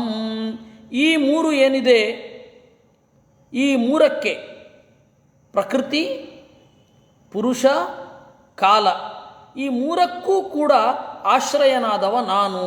ತ್ರಿತಯಂತು ಅಹಂ ಅಂದ ಕೃಷ್ಣ. ಅದನ್ನು ಬಿಡಿಸ್ತಾರೆ. ಕಾಲಾಭಿಮಾನಿ ಬ್ರಹ್ಮಾತು ಕಾಲ ಇತ್ಯಭಿಶಬ್ದಿತಃ. ಕಾಲ ಅಭಿಮಾನಿ ಬ್ರಹ್ಮ. ಇಲ್ಲಿ ಅಭಿಮಾನಿಯನ್ನು ಹೇಳ್ತಾ ಇರೋದು ನಿಯಾಮಕನನ್ನಲ್ಲ. ಯಾಕೆಂದರೆ ಜಗತ್ತಿಗೆ ದೇವರು ಕಾಲ ನಿಯಾಮಕ, ಕಾಲದ ಅಭಿಮಾನಿ ಅಲ್ಲ. ಯಾಕೆ ಗೊತ್ತಾ? ಅದಕ್ಕೂ ಒಂದು ಕಾರಣ ಇದೆ. ಕಾಲ ಅಂತ ಹೇಳಿದ್ರೆ ಏನು? ಕಾಲ ಅಂತಂದರೆ ಅಂತಿಮವಾಗಿ ಕ್ರಿಯೆ. ಕ್ರಿಯೆಯನ್ನು ಬಿಟ್ಟು ಬೇರೆ ಕಾಲ ಇಲ್ಲ. ಕ್ರಿಯೆಯೇ ಕಾಲ. ನಾವು ಕ್ರಿಯೆಯ ಒಂದು ಆಶ್ರಯದಲ್ಲಿಯೇ ಕಾಲವನ್ನು ಗುರುತಿಸುವುದು. ಸೂರ್ಯನ ಉದಯ ಅಂದರೆ ಹಗಲು, ಸೂರ್ಯ ಕಾಣೋದಿಲ್ಲ ಅನ್ನೋದು ಇರುಳು. ಕಾಲದ ಹಿನ್ನೆಲೆಯಲ್ಲಿಯೇ, ಕ್ರಿಯೆಯ ಹಿನ್ನೆಲೆಯಲ್ಲಿಯೇ ಕಾಲವನ್ನು ಗ್ರಹಿಸುವುದು. ಯಾವ ಕಾಲ ಗುರುತಿಸೋದು, ಬ್ರಹ್ಮಾಂಡವನ್ನು ಯಾವ ಕಾಲದಿಂದ ಗುರುತಿಸೋದು? ಬ್ರಹ್ಮನ ಕಾಲದಿಂದಲೇ ವಿನಃ ಪರಮಾತ್ಮನ ಕಾಲದಿಂದ ಅಲ್ಲ, ಪರಮಾತ್ಮನಿಂದ ಅಲ್ಲ. ಪರಮಾತ್ಮ ಇದ್ದಾಗೆಲ್ಲ ಈ ಬ್ರಹ್ಮಾಂಡ ಇತ್ತು ಅಂತ ಹೇಳಲಿಕ್ಕೆ ಬರಲ್ಲ. ಮತ್ತು ಈ ಬ್ರಹ್ಮ, ಈಗ ಇರುವ ಬ್ರಹ್ಮ, ಈ ಬ್ರಹ್ಮ ಈ ಕಾಲಕ್ಕೆ ನಿಯಾಮಕ. ಬ್ರಹ್ಮ ಅಂಡ ಅನ್ನುವ ಶಬ್ದವೇ ಅದನ್ನು ಹೇಳುತ್ತೆ. ಬ್ರಹ್ಮನ ಕಾಲವನ್ನು ಇಟ್ಟುಕೊಂಡೇ ಪರ ಮತ್ತು ಅಪರ ಅಂತನ್ನುವ ವಿಭಾಗ ಇರುವುದು. ಬ್ರಹ್ಮನನ್ನು ಇಟ್ಟುಕೊಂಡೇ ಶೇಷ ಅಂತ ಹೇಳೋದು. ಅಂದರೆ ಉಳಿದವ, ಮುಕ್ತಿಗೆ ಹೋಗದೆ ಉಳಿದವ. ಬ್ರಹ್ಮನನ್ನು ಇಟ್ಟುಕೊಂಡೇ ಮನ್ವಂತರ ಅಂತನ್ನೋದು ಈ ಮನುವಿನ ಅಂತರ, ಈ ಮನುವಿನ ಆಳ್ವಿಕೆ. ಆ ಬ್ರಹ್ಮನನ್ನು ಮನ್ವಂತರ ಅಂತ ಇಟ್ಟುಕೊಂಡಾಗಲೇ ಸಂವತ್ಸರ ಅಂತ ಅನ್ನೋದು. ಎಲ್ಲವೂ ಕೂಡ ಬ್ರಹ್ಮನನ್ನು ಮುಖ್ಯವಾಗಿ ಇಟ್ಕೊಂಡದು. ನಮ್ಮ ಮಹಾಕಾಲದ ಗುರುತುಗಳು ಏನೇನಿದೆ ಅದೆಲ್ಲವೂ ಬ್ರಹ್ಮನ ಕೆಲಸವನ್ನು, ಬ್ರಹ್ಮನ ಕ್ರಿಯೆಯನ್ನು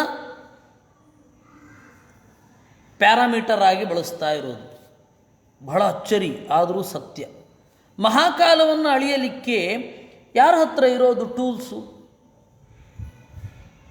ಇಯರ್ ಆಯಿತು, ಶತಮಾನ ಆಯಿತು, ಮಿಲೇನಿಯಮ್ ಆಯಿತು, ಆಮೇಲೆ ಕಾಲ ಅನಂತ. ಅದನ್ನು ಗುರುತಿಸುವ ಹಾಗೆ ಎಲ್ಲಿದೆ? ನಮ್ಮಲ್ಲಿ ಉಂಟು. ಯುಗ ಉಂಟು, ದೊಡ್ಡ ಕಾಲ ಹೇಳ್ತಾ ಇರೋದು. ಯುಗ ಉಂಟು. ಯುಗಕ್ಕೂ ಎರಾಗೂ ಸಂಬಂಧವೇ ಇಲ್ಲ. ಯುಗ ಎಷ್ಟು ದೊಡ್ಡದೋ ಅಷ್ಟು ಎರ ದೊಡ್ಡದಲ್ಲ. ಇರಲಿ, ಯುಗ ಉಂಟು. ಆಮೇಲೆ ಮನ್ವಂತರಗಳುಂಟು. ಆ ಮನ್ವಂತರಗಳ ಈ 14 ಮನ್ವಂತರಗಳನ್ನು ಒಳಗೊಂಡಂತಹ ದೇವತೆಗಳ ಸಂಖ್ಯೆ ಉಂಟು. ದೇವರ ಅವತಾರ ಉಂಟು. ಈ ಅವತಾರಗಳೆಲ್ಲ ಒಂದು ಟರ್ನು ಅಂತ ಹೇಳುವ ಬ್ರಹ್ಮದೇವರ ದಿನ ಉಂಟು. ಆ ದಿನಗಳೆಲ್ಲ 36,000 ಅಂತ ಹೇಳಿ ಬೆಳಗುಗಳುಂಟು. 36,000 ರಾತ್ರಿಗಳುಂಟು. ಅದನ್ನು ಪರ ಅಪರಾಂತ ಉಂಟು. ಈ ತರಹದ್ದು ಕಲ್ಪಾಂತ ಉಂಟು. ಮಹಾಕಾಲವನ್ನು ಎಣಿಸಬೇಕಾದ್ರೆ ಒಂದು ಪದದಲ್ಲಿ ಹೇಳಬೇಕು ನೀವು, ಯಾವುದು ಅನ್ನೋದು. ಅದರಿಂದಾಗಿ ಕಾಲಾಭಿಮಾನಿ ಅಂತಂದರೆ ಬ್ರಹ್ಮದೇವ ಅಂತ ಆಚಾರ್ಯರು ಇಲ್ಲಿ ಹೇಳೋದು.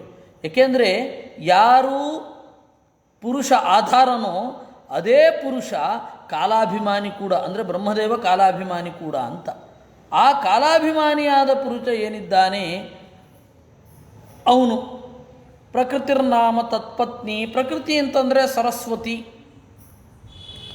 ಸಾಪ್ರಸೂತೆ ಜಗತ್ಸರ್ವಂ ಸೂತ್ರಮಾರಭ್ಯತರವಶಃ. ಬ್ರಹ್ಮದೇವರ ಮೊದಲ ಮಗ.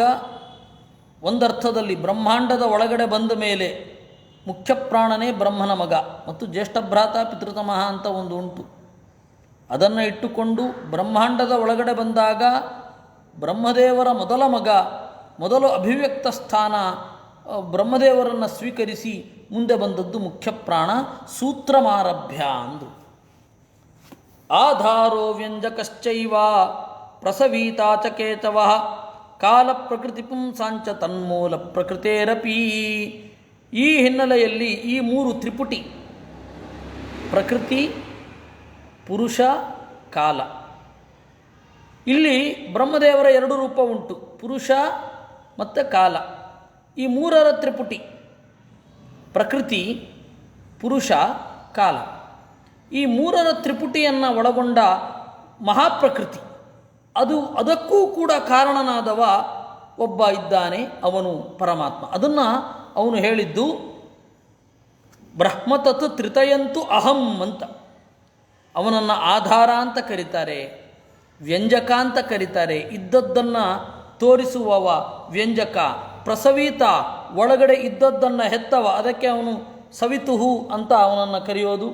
ಕಾಲ, ಪ್ರಕೃತಿ, ಪುಂಸಾಂ, ಇವರೆಲ್ಲರಿಗೂ ಕೂಡ ಆಧಾರ, ವ್ಯಂಜಕ ಮತ್ತು ನಿಯಾಮಕ ಅಂತ ಕೂಡ ಹೇಳುತ್ತಾರೆ. ಈ ಹಿನ್ನೆಲೆಯಲ್ಲಿ ದೊಡ್ಡ ಮಟ್ಟದ ಕಾಲಾಭಿಮಾನಿ ಪುರುಷ ಶಬ್ದವಾಚ್ಯ ಪ್ರಕೃತಿ, ಈ ತ್ರಿಪುಟಿಗೆ ನಾನು ಕಾರಣ ಅಂತ ದೇವರು ಹೇಳುತ್ತಾನೆ. ಸರ್ಗ ಪ್ರವರ್ತತೆ ತಾವತ್ ಪೌರ್ವಾಪರ್ಯೇಣ ನಿತ್ಯಚಃ ಮಹಾನ್ ಗುಣ ವಿತರ್ಗೋರ್ಥ ಸ್ಥಿತ್ಯಂತೋ ಯಾವದೀಕ್ಷಣಂ. ಸರ್ಗ ಪ್ರವರ್ತತೆ ತಾವತ್ ಪೌರ್ವಾಪರ್ಯೇಣ ನಿತ್ಯಶಃ. ಸೃಷ್ಟಿ ಅನ್ನೋದು ಇದೇ ಮೊದಲು ಇದೇ ಕೊನೆ ಅಂತ ಇಲ್ಲವೇ ಇಲ್ಲ. ದೇವರು ಎಲ್ಲಿಯ ತನಕ ಸೃಷ್ಟಿ ಮಾಡಬೇಕು ಅಂತ ಅಂದುಕೊಳ್ತಾನೋ ಅಲ್ಲಿಯ ತನಕ ಒಂದಾದ ಮೇಲೆ ಒಂದು ಬರ್ತಾನೇ ಇರುತ್ತೆ. ಈ ಅನಂತ ಕಾಲದ, ಅನಾದಿ ಕಾಲದ ಕಲ್ಪನೆಯನ್ನು ಇಟ್ಟುಕೊಂಡು ಪ್ರಾಚೀನ ಭಾರತದಲ್ಲಿ ಇದು ಇಲ್ಲಿಂದ ಶುರು ಆಯಿತು ಅಂತ ಹೇಳುವ ಮೂರ್ಖತನವನ್ನು ಯಾರೂ ಮಾಡ್ತಾ ಇರಲಿಲ್ಲ. ಈಗ ವೆಸ್ಟರ್ನ್ ಥಾಟ್ ಏನಿದೆ, ಇಲ್ಲಿಂದ ಶುರು ಆಯಿತು ಅಂತ ಅವರು ಊಹೆ ಮಾಡಲಿಕ್ಕೆ ಪ್ರಯತ್ನ ಪಡ್ತಾರೆ. ನಾಟಕ ಅಂತ ಬಂದಾಗ ಮೊದಲು ಪಾಣಿನಿಯ, ಅತ್ಯಂತ ಪ್ರಾಚೀನನಾದ ಪಾಣಿನಿ ಒಂದು ಇದನ್ನು ನಾಟಕವನ್ನು ಗುರುತಿಸಿದ್ದಾನೆ ಅಂತ ಹೇಳಿ ಶುರು ಮಾಡ್ತಾರೆ. ವಸ್ತುತಃ ಆ ತರಹ ಆದಿಯನ್ನು ನಾವು ಗುರುತಿಸ್ಕೊಳ್ಳೇಬಾರದು. ಯಾಕೆ ಅಂದರೆ ಅನಾದಿ ಮತ್ತು ಅನಂತ ಕಾಲ ಅನ್ನುವ ಕಾನ್ಸೆಪ್ಟ್ ಇರೋದರಿಂದ. ಆದರೆ ಅವರು ಆ ರೀತಿ ಮಾಡ್ತಾರೆ. ಅದನ್ನು ಭಾಗವತ ನಿರಾಕರಣೆ ಮಾಡುತ್ತೆ. ವೆಸ್ಟರ್ನ್ ಫಿಲಾಸಫಿಯಲ್ಲಿ ಅಥವಾ ವೆಸ್ಟರ್ನ್ ಥಾಟಿನಲ್ಲಿ ಎಲ್ಲ ಶುರು ಆಯಿತು ಅಂತ. ಅವರು ಆರ್ಕಿಯಾಲಜಿಕಲ್ ಸರ್ವೆ ಶುರು ಆಗಿದ್ದು ಹಾಗೆ, ಎಲ್ಲದಕ್ಕೂ ಒಂದು ಡೇಟ್ ಶುರು ಮಾಡಬೇಕು ಅಂತ. ಆದರೆ ಕೃಷ್ಣ ಹೇಳ್ತಾನೆ, ಸರ್ಗ ಪ್ರವರ್ತತೆ ತಾವತ್ ಪೌರ್ವಾಪರ್ಯೇಣ ನಿತ್ಯಶಃ. ಒಂದಾದ ಮೇಲೆ ಒಂದು, ಇದಾದ ಮೇಲೆ ಇದು ಅಂತ ಮಹಾಸೃಷ್ಟಿಯೂ ಮುಂದುವರಿತಾ ಇರುತ್ತೆ. ಸೃಷ್ಟಿಯ ಒಳಗಡೆ ಇರುವ ಅವಾಂತರ ಸೃಷ್ಟಿಗಳು ಮುಂದುವರಿತಾ ಇರುತ್ತೆ. ಎಲ್ಲವೂ ಮುಂದುವರಿತಾ ಇರುತ್ತೆ. ಒಂದು ಅರ್ಥದಲ್ಲಿ ನೋಡಿದರೆ ದೇವರ ಕ್ರಿಯೆ ಏನಿದೆ, ಆ ಕ್ರಿಯೆಯ ಹಿನ್ನೆಲೆಯಲ್ಲಿ ನೋಡಿದರೆ ಸೃಷ್ಟಿ ಅಂತಂದರೆ ನಾಶದ ಸೃಷ್ಟಿ, ಪ್ರಳಯದ ಸೃಷ್ಟಿಯೂ ಹೌದು. ಪ್ರಳಯದ ಪ್ರಳಯ ಅಂತಂದರೆ ಸೃಷ್ಟಿಯೂ ಹೌದು. ಒಂದರೊಳಗಡೆ ಒಂದು ಈ ರೀತಿ ಹೊಕ್ಕೊಂಡು ಇರುತ್ತೆ. ದೇವರ ಕ್ರಿಯೆಗೂ ದೇವರಿಗೂ ಅಭೇದ ಅಂತ ಇರೋದರಿಂದ ಈ ಕ್ರಿಯೆಯಲ್ಲಿ ನಾವು ಅದನ್ನು ಅನುಭವಿಸ್ತಾ ಇರ್ತೇವೆ. ನಾವು ಈಗ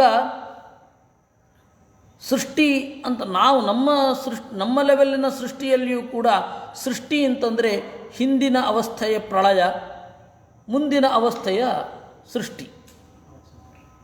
ಈ ಹಿಂದು ಮುಂದೆ ಎಲ್ಲವೂ ಕೂಡ ಆಮೇಲೆ ನಡುವೆ ಆಗುತ್ತೆ. ಈ ಸೃಷ್ಟಿ ಹಿಂದಿನ ಪ್ರಳಯಕ್ಕೆ ಮತ್ತು ಮುಂದಿನ ಪಾಲನೆಗೆ ಮಧ್ಯಭಾಗದಲ್ಲಿರುತ್ತೆ. ಹಾಗೆ ಪ್ರತಿಯೊಂದು ಕೂಡ ಒಂದರೊಳಗಡೆ ಒಂದು ಹಾಸು ಹೊಕ್ಕಾಗಿರುತ್ತೆ. ಅದನ್ನು ಬೇರ್ಪಡಿಸಿ ನೋಡಲಿಕ್ಕೆ ಆಗುವಲ್ಲ. ನಾವು ಮಾತಿನಲ್ಲಿ ಮಾತ್ರ ಬೇರ್ಪಡಿಸಬಲ್ಲೆವು. ಆದರೆ ನೀವು ಆ್ಯಕ್ಚುಯಲ್ ಆಗಿ ವಸ್ತುವನ್ನು ನೋಡಿದರೆ ಆ ಸ್ಫುಟವಾಗಿ ಈ ಪಾಯಿಂಟಲ್ಲಿ ಶುರು ಆಯಿತು ಅಂತ ಹೇಳಿ ಬರಲ್ಲ. ಇವಾಗ ಈ ಒಂದು ಸುಮ್ಮನೆ ಒಂದು ಲಾಜಿಕ್ಕನ್ನು ನಿಮ್ಮ ಮುಂದೆ ಇಡ್ತೇನೆ. ತಂದೆಗೆ ಎಷ್ಟು ವರ್ಷ ಅಂತ ಕೇಳಿದ್ರೆ, ಮಗು ಬಂದ ಮೇಲೆ ತಂದೆ ಆಗಿದ್ದು ಅದರಿಂದಾಗಿ ಮಗುವಿಗೆ ಎಷ್ಟು ವರ್ಷವೋ ಅಷ್ಟೇ ವರ್ಷ ತಂದೆಗೂ ಕೂಡ.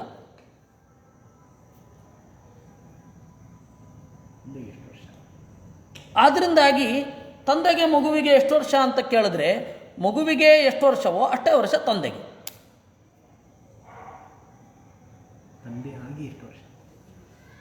ಆಯಿತು, ಎಷ್ಟು ವರ್ಷ? ಇಲ್ಲ, ಅವನು ಹುಟ್ಟಿದಂದಿನಿಂದ ಶುರು ಮಾಡಿ ಅವನ ಮಧ್ಯಾವಸ್ಥೆ ಯಾವುದು? ಯಾರ ಮಧ್ಯಾವಸ್ಥೆ? ಯಾವುದೂ ಮಧ್ಯಾವಸ್ಥೆ ಆಗತ್ತೆ. ತಂದೆ ಅಂತಂದರೆ ಏನು? ಅವನ ಒಳಗಡೆ ಇರುವ ಒಬ್ಬ ಪಿತೃತ್ವಹೀನ ಸಾಯುವ ಸಂದರ್ಭದಲ್ಲಿ ತಂದೆ ಅನ್ನೋನು ಹುಟ್ಟಿದ ಅಂತ. ಅವನಲ್ಲಿ ಇರುವ ಪಿತೃತ್ವಭಾವ ಅಥವಾ ತಂದೆ ಎಲ್ಲದಿರುವಿಕೆ ಸತ್ತ ದಿವಸ ಅವನು ತಂದೆ ಆದ. ಅವನೇನು ಆಗಿರಲಿಲ್ವಲ್ಲ, ಸತ್ತ ದಿವಸ ತಂದೆ ಆದ. ಆ ಹಿನ್ನೆಲೆಯಲ್ಲಿ ತೆಗೆದುಕೊಂಡ್ರೆ ಮಗುವಿಗಿಂತ ಒಂದೇ ವರ್ಷ ದೊಡ್ಡವನು ಅಂತ ಹೇಳಬೇಕಾಗತ್ತೆ.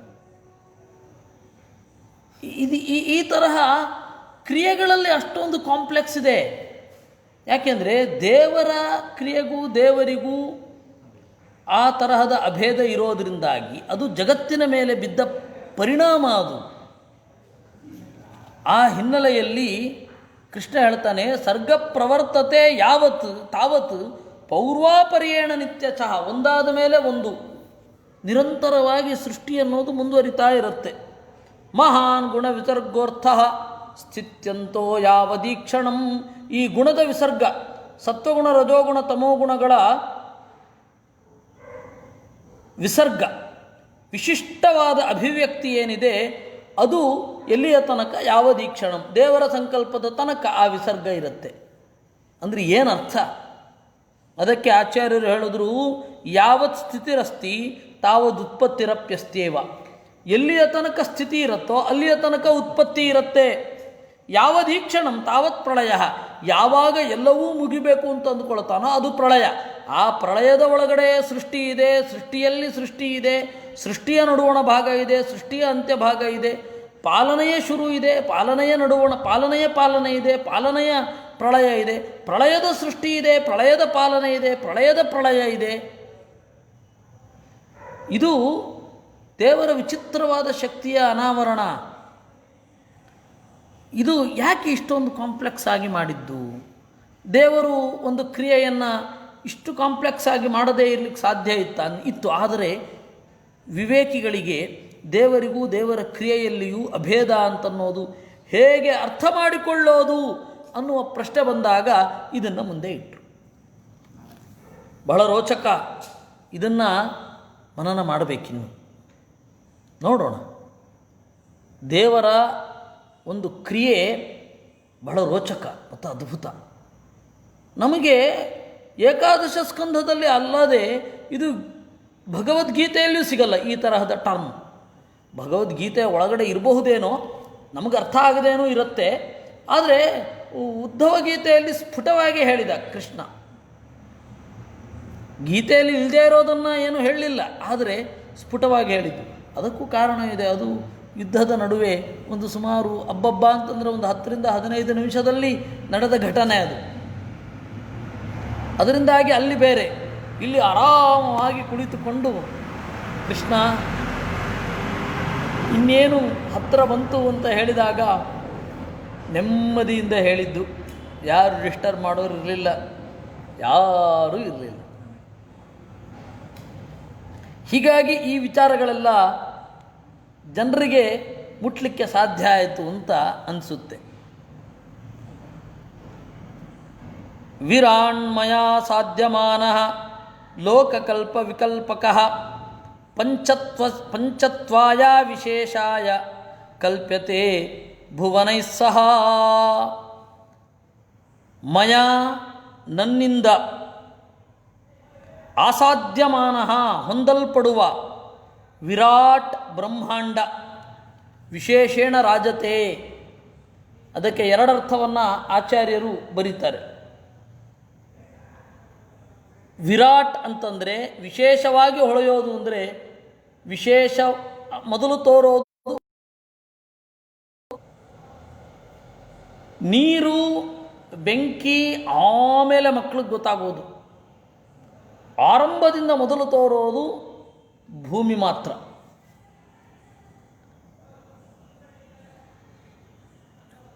ಹಾಗೆ ವಿಶೇಷಣ ರಾಜತೆ, ಈ ಬ್ರಹ್ಮಾಂಡ ಮೊದಲು ತೋರೋದೇ ಭೂಮಿಯ ಮೂಲಕ, ಆಮೇಲೆ ಉಳಿದ ಎಲ್ಲ ತತ್ವಗಳು. ಅದಕ್ಕೆ ವಿರಾಟ್ ಅಂತ ಕರೀತಾರೆ. ಇನ್ನೊಂದು, ದೇವರು ಕಾಣದೆ ದೇವರನ್ನು ಮರೆಸುವ ಹಾಗೆ ಕಣ್ಣ ಮುಂದೆ ಕುಣಿಯುವಂತಹ ರೂಪ, ಅದು ಬ್ರಹ್ಮಾಂಡ. ಅದರಿಂದಾಗಿ ಅದನ್ನು ವಿರಾಟ್ ಅಂತ ಕರೀತಾರೆ. ಹೀಗಾಗಿ ಬ್ರಹ್ಮಾಂಡಕ್ಕೆ ಏನು ಹೆಸರು? ವಿರಾಟ್. ಮಯಾ ಆಸಾಧ್ಯಮಾನ ವಿರಾಟ್. ನಾನು ಬ್ರಹ್ಮಾಂಡವನ್ನು ಆವರಿಸಿದಾಗ ಇದು ಲೋಕಕಲ್ಪ ವಿಕಲ್ಪಕಃ, ಲೋಕ ಅನ್ನುವ ಕಲ್ಪನೆಯನ್ನು ಮೂಡಿಸುತ್ತೆ. ಇದು ಈ ಲೋಕ, ಈ ಲೋಕ, ಈ ಲೋಕ. ಲೋಕ ಅಂದರೆ ಏನು? ಬೆಳಕು. ಬೆಳಕಿನ ನೆಲೆ ಅಥವಾ ಸೆಲೆ ಏನಿದೆ ಅದನ್ನು ಲೋಕ ಅಂತ ಕರೆಯೋದು. ಅಲೋಕ ಪರ್ವತ ಅಂತ ಒಂದು ಉಂಟು ನೋಡಿ. ಅಲೋಕ ಅಂದರೆ ಏನು? ಬೆಳಕು ಬೀಳೋಲ್ಲ ಅಂತ. ಸೂರ್ಯನ ಬೆಳಕು ಇಲ್ಲ, ಅಲ್ಲಿ ಬೆಳಕಿಲ್ಲ ಅಂತಲ್ಲ, ಸೂರ್ಯನ ಬೆಳಕು ಇಲ್ಲ. ಲೋಕ ಅಂತಂದರೆ ಸೂರ್ಯನ ಬೆಳಕು. ಇದನ್ನು ಯಾಕೆ ಲೋಕ ಅಂತ ಕರೀತಾರೆ ಅಂದರೆ ಸೂರ್ಯನ ಬೆಳಕು.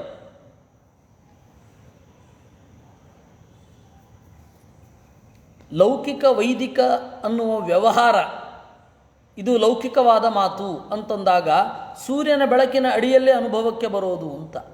ವೈದಿಕ ಅಂತಂದರೆ ಒಳಗಡೆ ಸ್ಫುರಿಸುವಂಥದ್ದು ಅಂತ ಅರ್ಥ. ಈಗ ಅವ್ಯವಸ್ಥೆ ಮಾಡಿದ್ದಾರೆ ಲೌಕಿಕರು ವೈದಿಕರು ಅಂತ. ಏನು ವೈದಿಕರೇನು ಲೋಕದಲ್ಲಿರೋರು ಏನು ತೇಲಾಡ್ತಾ ಇರ್ತಾರೆ? ತಪ್ಪು ಪ್ರಯೋಗ. ಹಾಗೆಲ್ಲ ಮಾಡಬಾರ್ದು.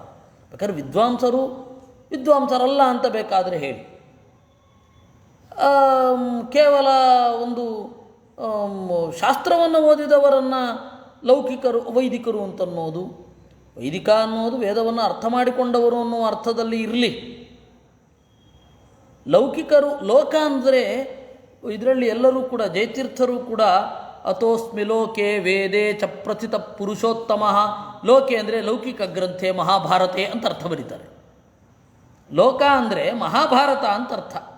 ಲೌಕಿಕ ಗ್ರಂಥವಾದ ಮಹಾಭಾರತದಲ್ಲಿಯೂ ನನ್ನನ್ನು ಪುರುಷೋತ್ತಮ ಅಂತ ಕರೀತಾರೆ. ವೈದಿಕ ಗ್ರಂಥ ಉಪನಿಷತ್ತುಗಳಲ್ಲಿಯೂ ನನ್ನನ್ನು ಪುರುಷೋತ್ತಮ ಅಂತ ಕರೀತಾರೆ ಅಂತ ಹಾಗರ್ಥ. ಅದಕ್ಕೆ ನಾವು ಇದನ್ನೆಲ್ಲ ತಿದ್ಕೊಳ್ಬೇಕು. ಮಾತು ಬರೋಲ್ಲ ನಮಗೆ. ನನಗೆ ಸ್ವಲ್ಪ ಚೆನ್ನಾಗಿ ಮಾತನಾಡಬಲ್ಲ ಕವಿ ಅಂತ ಅನ್ನಿಸಿ ಖುಷಿಯಾಗತ್ತೆ. ಅದೇ ಮರುಕ್ಷಣಕ್ಕೆ ನಮಗೆ ಮಾತು ಬರೋಲ್ವಲ್ಲ ಅಂತ ಅನಿಸುತ್ತೆ. ಕೆಲವೊಬ್ಬರು ಕವಿಗಳಿದ್ದಾರೆ ಸೊಗಸಾಗಿ ಮಾತನಾಡುವವರು. ಮಧ್ವ ಪರಮಾನುಗ್ರಹ ಭಾಜನರಲ್ಲಿ ಒಬ್ಬರಾದ ತ್ರಿವಿಕ್ರಮ ಪಂಡಿತರಿದ್ದಾರೆ, ನಾರಾಯಣ ಪಂಡಿತರಿದ್ದಾರೆ, ವಾಮನ ಪಂಡಿತರಿದ್ದಾರೆ. ಅವರೆಲ್ಲ ಪಂಡಿತಾಚಾರ್ಯರು, ಮಾತು ಬಲ್ಲವರು, ಚೆನ್ನಾಗಿ ಮಾತನಾಡುವವರು. ಅವರ ಮಾತಿನಲ್ಲಿ ಫ್ಲಾಲೆಸ್, ಅಪಾಣನೀಯವಾದ ಪ್ರಯೋಗಗಳಿರಲಿ, ಆದರೆ ಆ ಭಾಷೆಯಲ್ಲಿ ಏನು ಸೊಗಸು, ಭಾಷೆಯ ಯಾವ ಯಾವ ಸೂಕ್ಷ್ಮಗಳನ್ನು ನೋಡ್ತಾ ಹೋಗ್ತಾರೆ. ಯಾಕೆ ಬಂತು ಅಂದರೆ ಲೋಕ ಅಂತಂದರೆ ಸೂರ್ಯನ ಬೆಳಕು ಓಡಾಡುವ ಜಾಗ.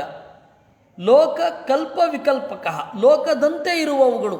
ಇವಾಗ ಸ್ವರ್ಗದಲ್ಲಿ ಸ್ವರ್ಲೋಕ ಅಂತ ಕರಿತೇವೆ, ಅಲ್ಲಿ ಸೂರ್ಯನ ಬೆಳಕು ಇಲ್ಲದೆ ಇರ್ಬೋದು, ಆದರೆ ಲೋಕಕ್ಕಿಂತ ಒಂದು ಸ್ವಲ್ಪ ಕಡಿಮೆ, ಅಂದರೆ ಸೂರ್ಯನ ಬೆಳಕಿಗಿಂತ ಜಾಸ್ತಿ ಇರುತ್ತೆ, ಆದರೆ ಈ ಲೋಕ ಇರಲ್ಲ. ಈ ತರಹದ ವಿಚಿತ್ರವಾದ ಕಲ್ಪನೆಗಳನ್ನು, ಕಲ್ಪನಾ ಅಂತಂದರೆ ಇಮ್ಯಾಜಿನೇಷನ್ ಅಂತ ಅರ್ಥ ಅಲ್ಲ, ಜ್ಞಾನವನ್ನು ಕೊಡುವ ಒಂದು ಕ್ರಿಯೆ ನನ್ನಿಂದ ಉಂಟಾಗುತ್ತೆ. ಪಂಚತ್ವಾಯ ವಿಶೇಷಾಯ ಕಲ್ಪ್ಯತೆ ಭುವನೈಸ್ಸಹ. ಈ ತರಹದ ಸೃಷ್ಟಿ ಆದ ಮೇಲೆ ಪಂಚತ್ವಾಯ, ಐದಾಗುವುದಕ್ಕಾಗಿ, ಅವಿಶೇಷವಾಗುವುದಕ್ಕಾಗಿ ಈ ಭೂಮಿ ನನ್ನನ್ನೇ ಕಾಯುತ್ತೆ. ಏನ್ರಿ ಹಾಗಂದರೆ? ಅಂದರೆ ಪಂಚತ್ವ ಅಂದರೆ ಏನು ಅಂತ ಮೊದಲು ತಿಳ್ಕೊಳ್ಳೋಣ. ಪಂಚ ಅಂದರೆ 5, ಪಂಚತ್ವ ಅಂದರೆ 5 ಆಗೋಗೋದು. ವಸ್ತುತಃ ಐದಾಗೋದು ಯಾವಾಗ? ಬಿಡಿಸಿಕೊಂಡಾಗ. ನೀರು ನೀರಾಗೋದು, ಬೆಂಕಿ ಬೆಂಕಿ ಆಗೋದು, ಗಾಳಿ ಗಾಳಿ ಆಗೋದು, ಮಣ್ಣು ಮಣ್ಣಾಗೋದು, ಈ ರೀತಿ ಐದಾಗಿಬಿಡತ್ತೆ. ಅವಾಗೇನಾಗತ್ತೆ? ಪಂಚತ್ವ. ಅಂದರೆ ವಸ್ತು ನಾಶ ಆಗೋದು ಅಂತ ಅರ್ಥ. ಅಂದರೆ ಏನು?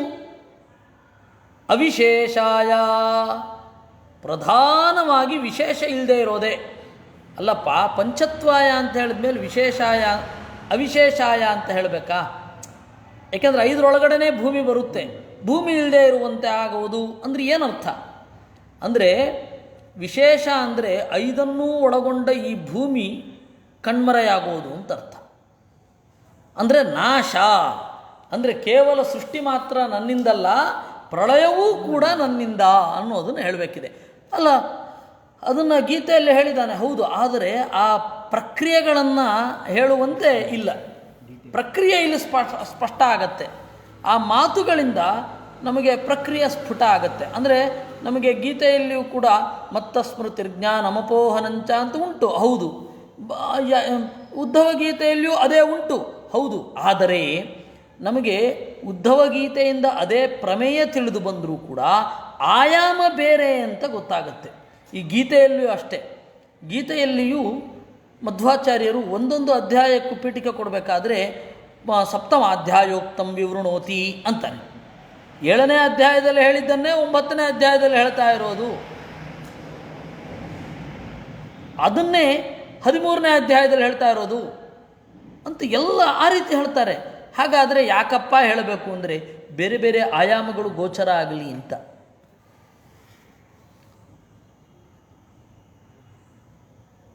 ಖೇದದಿಂದ ಹೇಳಬೇಕಾಗತ್ತೆ, ನಮ್ಮ ವ್ಯಾಖ್ಯಾನಗಳು ಅದನ್ನು ಚೆನ್ನಾಗಿ ತೋರಿಸಿಲ್ಲ. ಅದನ್ನು ಹೇಳಲಿಕ್ಕೆ ನಮಗೆ ಹೆಮ್ಮೆ ಅಲ್ಲ, ದುಃಖ ಆಗತ್ತೆ. ದುಃಖ ಯಾಕಾಗತ್ತೆ ಅಂತಂದರೆ ಮಾತಿನ ಪ್ರಪಂಚ ಮಾತಿನ ಪ್ರಪಂಚದ ಹರವು ಎಷ್ಟಿದೆಯೋ, ಎಷ್ಟು ವಿಶಾಲತೆ ಇದೆಯೋ, ಆ ಹರವನ್ನು ನಮಗೆ ಕನ್ವೆ ಮಾಡದ ವ್ಯಾಖ್ಯಾನಗಳು ಇವೆ ಅನ್ನೋದು. ಅದು ಇರಲಿ ಬಿಡಿ, ನಮಗೆ ಗೊತ್ತಾಗಬೇಕಾದದ್ದು ಅದು. ವ್ಯಾಖ್ಯಾನಗಳೆಲ್ಲವೂ ಕೂಡ ನಮಗೆ ಮಾತಿನ ಹರವನ್ನು ಹೇಳಲಿಕ್ಕೆ ಇರುವಂಥದ್ದು. ವ್ಯಾಖ್ಯಾನ ಅಂದ್ರೇನು? ವಿಸ್ತಾರವಾದ ಆಖ್ಯಾನ ಹೇಳುವಿಕೆ ಅಂತ, ಅದು ವ್ಯಾಖ್ಯಾನ. ಆ ವ್ಯಾಖ್ಯಾನ ಆಗದೆ ಹೋದರೆ ವ್ಯಾಖ್ಯಾನ ಅಂತ ಕರೆಯೋದು ಯಾಕೆ? ಇದು ನಮಗೆ ಇರುವಂತಹ ಜ್ವಲಂತ ಸಮಸ್ಯೆ. ಉರಿತಾ ಇದೆ ಆ ಸಮಸ್ಯೆ ಎದುರುಗಡೆ. ಸ್ವಲ್ಪ ಚಿಂತನೆ ಮಾಡಿದಾಗ, ಚಿಂತನೆಯೇ ಮಾಡದೇ ಇದ್ದಾಗ ಇವ್ರು ಯಾಕೆ ಹೀಗೆ ಹೇಳ್ತಾ ಇದ್ದಾರೆ ಅಂತ ಅನಿಸುತ್ತೆ. ಅದು ಏನು ಮಾಡಲಿಕ್ಕಾಗಲ್ಲ. ಅದು ಎದುರುಗಡೆ ಬಂದು ಚಿಂತನೆ ಮಾಡಿ ಕಡೆಗೆ ಪಾಪ ಅವರೇ, ಹೌದು ನಮಗೆ ಅರ್ಥ ಆಗ್ತಾ ಇಲ್ಲ, ಇವ್ರ ವ್ಯಾಖ್ಯಾನ ಬಹಳ ದೊಡ್ಡದಿದೆ ಅಂತ. ಅದು ಕೇವಲ ತದಪಿ ಪ್ರಜ್ಞಾ ಮಾತ್ರ, ಆಶಾ ಮಾತ್ರ ಅದು. ಅದರಿಂದಾಗಿ ಇದು ಪುನರುಕ್ತಿ ಅಲ್ಲ, ಬೇರೆ ಬೇರೆ ಆಯಾಮಗಳ ಪರಿಚಯ. ವಸ್ತು ಅದೇ ಇದ್ದರೂ ಬೇರೆ ಬೇರೆ ಆಯಾಮಗಳನ್ನು ಹೇಳುತ್ತೆ ಅಂತ ನಾವು ಅರ್ಥ ಮಾಡ್ಕೊಳ್ಬೇಕು. ಇರಲಿ, ಪಂಚತ್ವಾಯ ಅವಿಶೇಷಾಯ. ಅಲ್ಲ, ಅವಿಶೇಷ ಅಂತ ಯಾಕೆ ಹೇಳಬೇಕು? ವಿಶೇಷ ಅಂತ ಅನ್ನೋದು ಏನದು ಅಂದರೆ, ಎಲ್ಲ ಪದಾರ್ಥಗಳೂ ಇದರಲ್ಲಿ ಇವೆ, ಆದ್ದರಿಂದಾಗಿ ವಿಶೇಷ ಅಂತ. ಎಲ್ಲ ಗುಣಗಳೂ ಕೂಡ ಇಲ್ಲಿ ಇದೆ. ವಿಶಿಷ್ಟತೆಯ ಶಿಷ್ಯತೆ ಇತಿ ವಿಶೇಷ. ಎಲ್ಲ ಗುಣಗಳು ಇದರೊಳಗಡೆ ತೋರುತ್ತೆ, ಆದ್ದರಿಂದಾಗಿ ಭೂಮಿಯನ್ನು ವಿಶೇಷ ಅಂತ ಕರೀತಾರೆ. ಇದು ಅವಿಶೇಷಾಯ ಮತ್ತು ಪಂಚತ್ವಾಯ, ಇದು ಎರಡೂ ಕೂಡ ಆಗತ್ತೆ. ಗಾಳಿ, ಆಕಾಶ, ಬೆಂಕಿ, ನೀರು ಇದೆಲ್ಲವೂ ಕೂಡ ಭೂಮಿಯ ಮೂಲಕವೇ ನಮಗೆ ತೋರೋದು. ಅದರಿಂದ ಭೂಮಿಯನ್ನು ವಿಶೇಷ ಅಂತ ಕರೀತಾರೆ. ಮತ್ತು ಈ ಎಲ್ಲ ಪದಾರ್ಥಗಳಲ್ಲಿ ಇರತಕ್ಕಂತಹ ಎಲ್ಲ ಗುಣ ಸೇರಿ ಅದರಲ್ಲಿ ಇಲ್ಲದ ಗುಣವೂ ಕೂಡ ಗಂಧ ನಮಗೆ ಭೂಮಿಯಲ್ಲಿ ತೋರುತ್ತೆ, ಅದರಿಂದಾಗಿ ವಿಶೇಷ ಅಂತ ಕರೀತಾರೆ. ಅದನ್ನ ಪಂಚತ್ವಾಯ ಅನ್ನೋದರದ್ದೇ ವಿವರಣೆ ಅವಿಶೇಷಾಯ ಅಂತನ್ನೋದು. ಆ ಪ್ರಳಯ ದೇವರಿಂದ ಆಗುತ್ತೆ, ಅದನ್ನು ಕೃಷ್ಣ ಹೇಳಬೇಕಿದೆ. ಐದಾಗುವುದು ಅಂತನ್ನುವ ಒಂದೇ ಶಬ್ದ ಸಾಕು. ಆದರೆ ಕನ್ನಡದಲ್ಲಿ, ಹಳೆಯ ಕನ್ನಡದಲ್ಲಿ, ಈಗಿನ ಕನ್ನಡದಲ್ಲ, ಪಂಚತ್ವವನ್ನು ಐದಿದನು. ಪಂಚತ್ವ ಅಂದರೆ ಐದಾಗುವುದು. ಆ ಪಂಚತ್ವ ಅನ್ನುವ ಕಾನ್ಸೆಪ್ಟ್ ಬಂದದ್ದು ವೇದಗಳಿಂದ. ಎಲ್ಲ ಆರಣ್ಯಕದಲ್ಲಿ ಎಲ್ಲ ಇದರಲ್ಲಿ ಅದು ಅವಾಗವಾಗ ಬರುತ್ತೆ. ಅನ್ನೇ ಪ್ರಲೀಯತೆ ಮರ್ತ್ಯಂ ಅನ್ನಂ ಧಾನಾ ಸುಲೀಯತೆ ಧಾನಾ ಭೂಮೌ ಪ್ರಳೀಯಂತೆ ಭೂಮಿರ್ಗಂಧೆ ಪ್ರಳೀಯತೆ. ಈ ತರಹದ ಒಂದು ಪ್ರಳಯ, ಆ ಪ್ರಳಯದ ಪ್ರಕ್ರಿಯೆ ಏನು? ಪ್ರಳಯ ಆಗತ್ತೆ ಸರಿ. ಆ ಪ್ರಳಯ ಅಂತಂದರೆ ಎಲ್ಲದರ ಲಿಂಗ ಶ್ಲೇಷಣೆ, ಒಂದರೊಳಗೊಂದು ಉಡುಗಿ ಹೋಗುವುದು. ಲಿಂಗ ಅಂದರೆ ಏನು? ಉಡುಗಿ ಹೋಗಿದ್ದನ್ನು ತೋರಿಸುವುದನ್ನು ಲಿಂಗ ಅಂತ ಕರೆಯೋದು. ಲಿಂಗ ಅಂತ ಹೇಳಿದ್ರೆ 2-3 ಅರ್ಥ ಇದೆ. ಒಂದು, ನಾವು ಲಾಜಿಕ್ ಅಂತ ಬಳಸ್ತೇವಲ್ಲ, ಆ ಲಾಜಿಕ್ಕನ್ನು ಲಿಂಗ ಅಂತ ಕರೀತಾರೆ. ಯಾಕೆಂದರೆ ಉಡುಗಿ ಹೋಗಿರುವುದನ್ನು ನೆನಪಿಗೆ ತಂದು ಕೊಡುವಂಥದ್ದು ಲಿಂಗ. ಇನ್ನು ಪುರುಷನ ಉಪಸ್ಥವನ್ನು ಲಿಂಗ ಅಂತ ಕರೀತಾರೆ. ಕಾಣದ ಜೀವನನ್ನು ದೇಹದ ಮಾಧ್ಯಮದಲ್ಲಿ ತೋರಿಸಿಕೊಡುವಂಥದ್ದು ಲಿಂಗ ಅಂತ. ಹೀಗಾಗಿ ಈ ಉಡುಗಿ ಹೋಗು ಪ್ರಳಯ ಅಂದರೂ ಅದೇ ಅರ್ಥ. ಲಿಂಗ ಶ್ಲೇಷಣೆ ಎನ್ನುವ ಧಾತುವಿನ ಮೇಲೆ ಬಂದಿರತಕ್ಕಂತಹ ಪ್ರತ್ಯಯ ಲಯ ಅಂತನ್ನುವ ರೂಪ. ಲಿಂಗ ಶ್ಲೇಷಣೆಯೇ ಲಯ ಆಗಿದೆ. ಪ್ರಳಯ ಅಂತಂದರೆ ಉತ್ಕೃಷ್ಟವಾದ ಲಯ. ಆ ಉತ್ಕೃಷ್ಟವಾದ ಲಯ ಹೇಗಾಯಿತು, ಲಯ ಹೇಗಾಗತ್ತೆ ಅನ್ನೋದನ್ನು ವಿವರಣೆ ಮಾಡಲಿಕ್ಕೆ ಇದು ಹೊರಟಿದ್ದು. ಅನ್ನೇ ಪ್ರಲೀಯತೆ ಮರ್ತ್ಯಂ ಅನ್ನಂ ಧಾನಾ ಸುಲೀಯತೆ ಧಾನಾ ಭೂಮೌ ಪ್ರಳೀಯಂತೆ ಭೂಮಿರ್ಗಂಧೆ ಪ್ರಲೀಯತೆ. ಇದನ್ನು ಅಧಿಭೌತಿಕವಾಗಿ ಅರ್ಥ ಮಾಡುವ ಕ್ರಮ ಒಂದುಂಟು, ಅಧಿದೈವಿಕವಾಗಿ ಅರ್ಥ ಮಾಡುವ ಕ್ರಮ ಉಂಟು. ಅಧಿಭೌತಿಕವಾಗಿ ಅರ್ಥ ಮಾಡೋದು ನೋಡೋಣ ಹೇಗೆ ಅಂತ. ಅನ್ನೇ ಪ್ರಲೀಯತೆ ಮರ್ತ್ಯಂ. ಮರ್ತ್ಯ ಎಲ್ಲವೂ ಅನ್ನದಲ್ಲಿ ಲಯ ಆಗತ್ತೆ, ಹೌದಾ? ನಾವು ಈ ದೇಹ ಬಂದದ್ದು ಅನ್ನದಿಂದ. ಒಬ್ಬ ಪುರುಷ ಉಂಡ ಅನ್ನದ ಮೂಲಕ ಅದು ಆ ಅನ್ನ ರೇತಸ್ಸಾಗಿ ಆ ರೇತಸ್ಸು ದೇಹವನ್ನು ಪಡೆದದ್ದು. ಹೀಗಾಗಿ ಅನ್ನೇ ಪ್ರಲೀಯತೆ ಮರ್ತ್ಯಂ. ಅನ್ನದಿಂದ ದೇಹ ತೋರುತ್ತೆ ವಿನಃ ಮರ್ತ್ಯ ಅನ್ನೋದು ಅನ್ನದಲ್ಲಿ ಲಯ ಆಗೋದು ಅಂದರೆ ಏನು? ಇದು ದೊಡ್ಡ ಪ್ರಶ್ನೆ. ಅನ್ನಂ ಧಾನಾ ಸುಲೀಯತೆ. ಅನ್ನ ಅನ್ನೋದು ಬೀಜಗಳಲ್ಲಿ ಲಯವನ್ನು ಹೊಂದುತ್ತದೆ. ಧಾನಾ ಭೂಮೌ ಪ್ರಳೀಯಂತೆ. ಬೀಜಗಳು ಭೂಮಿಯಲ್ಲಿ ಉಡುಗಿ ಹೋಗುತ್ತವೆ. ಭೂಮಿರ್ಗಂಧೆ ಪ್ರಲೀಯತೆ. ಭೂಮಿ ಅಂತನ್ನೋದು ಗಂಧದಲ್ಲಿ ಪ್ರಳಯವನ್ನು ಹೊಂದುತ್ತೆ. ಭೂಮಿ ಅನ್ನೋದು ಗಂಧದಲ್ಲಿ ಉಡುಗಿ ಹೋಗುತ್ತೆ ಅಲ್ರಿ. ಗುಣ ಅನ್ನೋದು ಅಬ್ಸ್ಟ್ರಾಕ್ಟ್, ವಸ್ತು ಅಂತನ್ನೋದು ಫಿಗರೇಟಿವ್, ಸ್ಥೂಲ. ಆ ಸ್ಥೂಲವಾದ ಪದಾರ್ಥ ಸೂಕ್ಷ್ಮವಾದ ಪದಾರ್ಥದಲ್ಲಿ ಹೇಗೆ ಪ್ರಳಯವನ್ನು ಹೊಂದುತ್ತೆ? ಅಪ್ಸು ಪ್ರಳೀಯತೆ ಗಂಧ. ಗಂಧ ಅನ್ನೋದು ನೀರಿನಲ್ಲಿ ಉಡುಗಿ ಹೋಗ್ತದೆ. ಆಪಶ್ಚ ಸ್ವಗುಣೇ ರಸೇ. ನೀರು ತನ್ನ ಗುಣವಾದ ರಸದಲ್ಲಿ ಉಡುಗಿ ಹೋಗ್ತದೆ. ಲೀಯತೆ ಜ್ಯೋತಿಷಿ ರಸಃ. ರಸ ಅನ್ನೋದು ಅಗ್ನಿಯಲ್ಲಿ ಉಡುಗಿ ಹೋಗುತ್ತೆ. ಜ್ಯೋತಿ ರೂಪೇ ಪ್ರಳೀಯತೆ. ಆಮೇಲೆ ಆ ಬೆಳಕು ಅಂತನ್ನೋದು ರೂಪದಲ್ಲಿ ಉಡುಗಿ ಹೋಗುತ್ತೆ. ರೂಪಂ ವಾಯೌ ಸಚ ಸ್ಪರ್ಶೆ. ರೂಪ ಅನ್ನೋದು ವಾಯುವಿನಲ್ಲಿ, ವಾಯು ಸ್ಪರ್ಶದಲ್ಲಿ. ಆ ಸ್ಪರ್ಶ ಅಂಬರೇ, ಆಕಾಶದಲ್ಲಿ. ಆ ಆಕಾಶ ಶಬ್ದ ತನ್ಮಾತ್ರೇ, ಶಬ್ದದಲ್ಲಿ ಪ್ರಳಯವನ್ನು ಹೊಂದುತ್ತೆ. ಈ ರೀತಿ ಮಹಾಪ್ರಳಯ ಆಗತ್ತೆ ಅಂತ ಹೇಳುತ್ತಾರೆ. ನಾವು ಇವತ್ತು ಪ್ರಳಯ ಹೇಗಾಗತ್ತೆ ಅನ್ನೋದನ್ನು ಸ್ಥೂಲವಾಗಿ ನೋಡಿದ್ದು. ಇದು ನಿಜವಾಗಿಯೂ ರೋಚಕವಾದ ಸಂಗತಿ. ಇದನ್ನು ಇನ್ನು ಇಷ್ಟು ನಿಮಿಷದಲ್ಲಿ ಶುರು ಮಾಡಿದ್ರೆ ಒಂದು ಕಷ್ಟ, ಶುರು ಮಾಡದೆ ಹೋದರೆ ಇನ್ನೊಂದು ಕಷ್ಟ. ಆದರೂ ನಾನು ಆ ಉತ್ಕಟತೆಯನ್ನು ಹೇಳಬೇಕು ಅನ್ನುವ ಉತ್ಕಟತೆಯನ್ನು ಸಮಯದ ಅವಧಿಗೆ ಮಿತಿಗೊಳಿಸ್ತಾ ಇದ್ದೇನೆ. ಮತ್ತೆ ನಿಮ್ಮ ಭೇಟಿ ಇಲ್ಲಿ ನಾಳೆ ಇಲ್ಲ, ಶನಿವಾರ, ಭಾನುವಾರ ಇಲ್ಲ. ಭಾನುವಾರ ಈ ಸರ್ತಿ ಮಹಾಭಾರತವು ಬೆಳಗ್ಗೆ ಇಲ್ಲ, ಆದರೆ ಅನಿವಾರ್ಯ, ಅದನ್ನು ದೇವರು ಕ್ಷಮಿಸಬೇಕು. ವೇದವ್ಯಾಸ ದೇವರು ಕ್ಷಮೆಯನ್ನು ಕೊಡಬೇಕು ನಮಗೆ. ಇರಲಿ, ನಾಳೆ ಇಲ್ಲ. ನಾಳೆ ಬೆಳಗ್ಗೆ ಖಂಡಾರ್ಥ ನಿರ್ಣಯದ ಪಾಠಗಳೆಲ್ಲ ಉಂಟು. ಖಂಡಾರ್ಥ ನಿರ್ಣಯ ಬೆಳಗ್ಗೆ 7:15ರಿಂದ 8 ಏನು ಖಂಡಾರ್ಥ ನಿರ್ಣಯ, ಏನು ವೇದದ ಚಿಂತನೆ ಇದೆ, ಅದು ಇದೆ. ಪಾಠಗಳೆಲ್ಲ ಮಾಮೂಲಾಗಿ ಇರ್ತದೆ. ಸಂಜೆಯ ಭಾಗವತದ ಚಿಂತನ ಮತ್ತು ಭಾನುವಾರದ ಮಹಾಭಾರತ ಚಿಂತನ, ಈ ಎರಡೂ ಇಲ್ಲ. ಇದು ಒಂದು. ಇನ್ನು ಎರಡನೆಯದ್ದು ಏಕಾದಶಿ, ದಶಮಿ ಅಥವಾ ಏಕಾದಶಿ ಅಥವಾ ದ್ವಾದಶಿ, ಅದು ನೋಡೋಣ. ಏಕಾದಶಿ ಅಂತೂ ಡೆಫಿನೆಟ್ ನಾವು ಚಿಂತನೆ ಮಾಡೋಣ. ದೇವರ ಧ್ಯಾನ ರೂಪಗಳನ್ನು ಚಿಂತನೆ ಮಾಡ್ತಾ ಹೋಗೋಣ. ಪ್ರಾಯ ತಂತ್ರಸಾರ ಸಂಗ್ರಹದ ಪ್ರತಿಯೊಂದು ಮಂತ್ರಗಳು, ಪ್ರತಿಯೊಂದು ಧ್ಯಾನ ರೂಪಗಳು ಹೇಗೆ ಇರ್ತವೆ ಅಂತ ಒಂದು ಚಿಂತನೆ ಮಾಡೋಣ ಅಂತ ಈಗ ಪ್ರೇರಣೆ ಆಗ್ತಾಯಿದೆ. ಮೊದಲು ನಾನು ನಮ್ಮ ಕುಮುದಮ್ಮನವರ ಹತ್ರ ಹೇಳಿದ್ದೆ ಪುರುಷ ಸೂಕ್ತ ಚಿಂತನೆ ಮಾಡೋಣ ಅಂತ.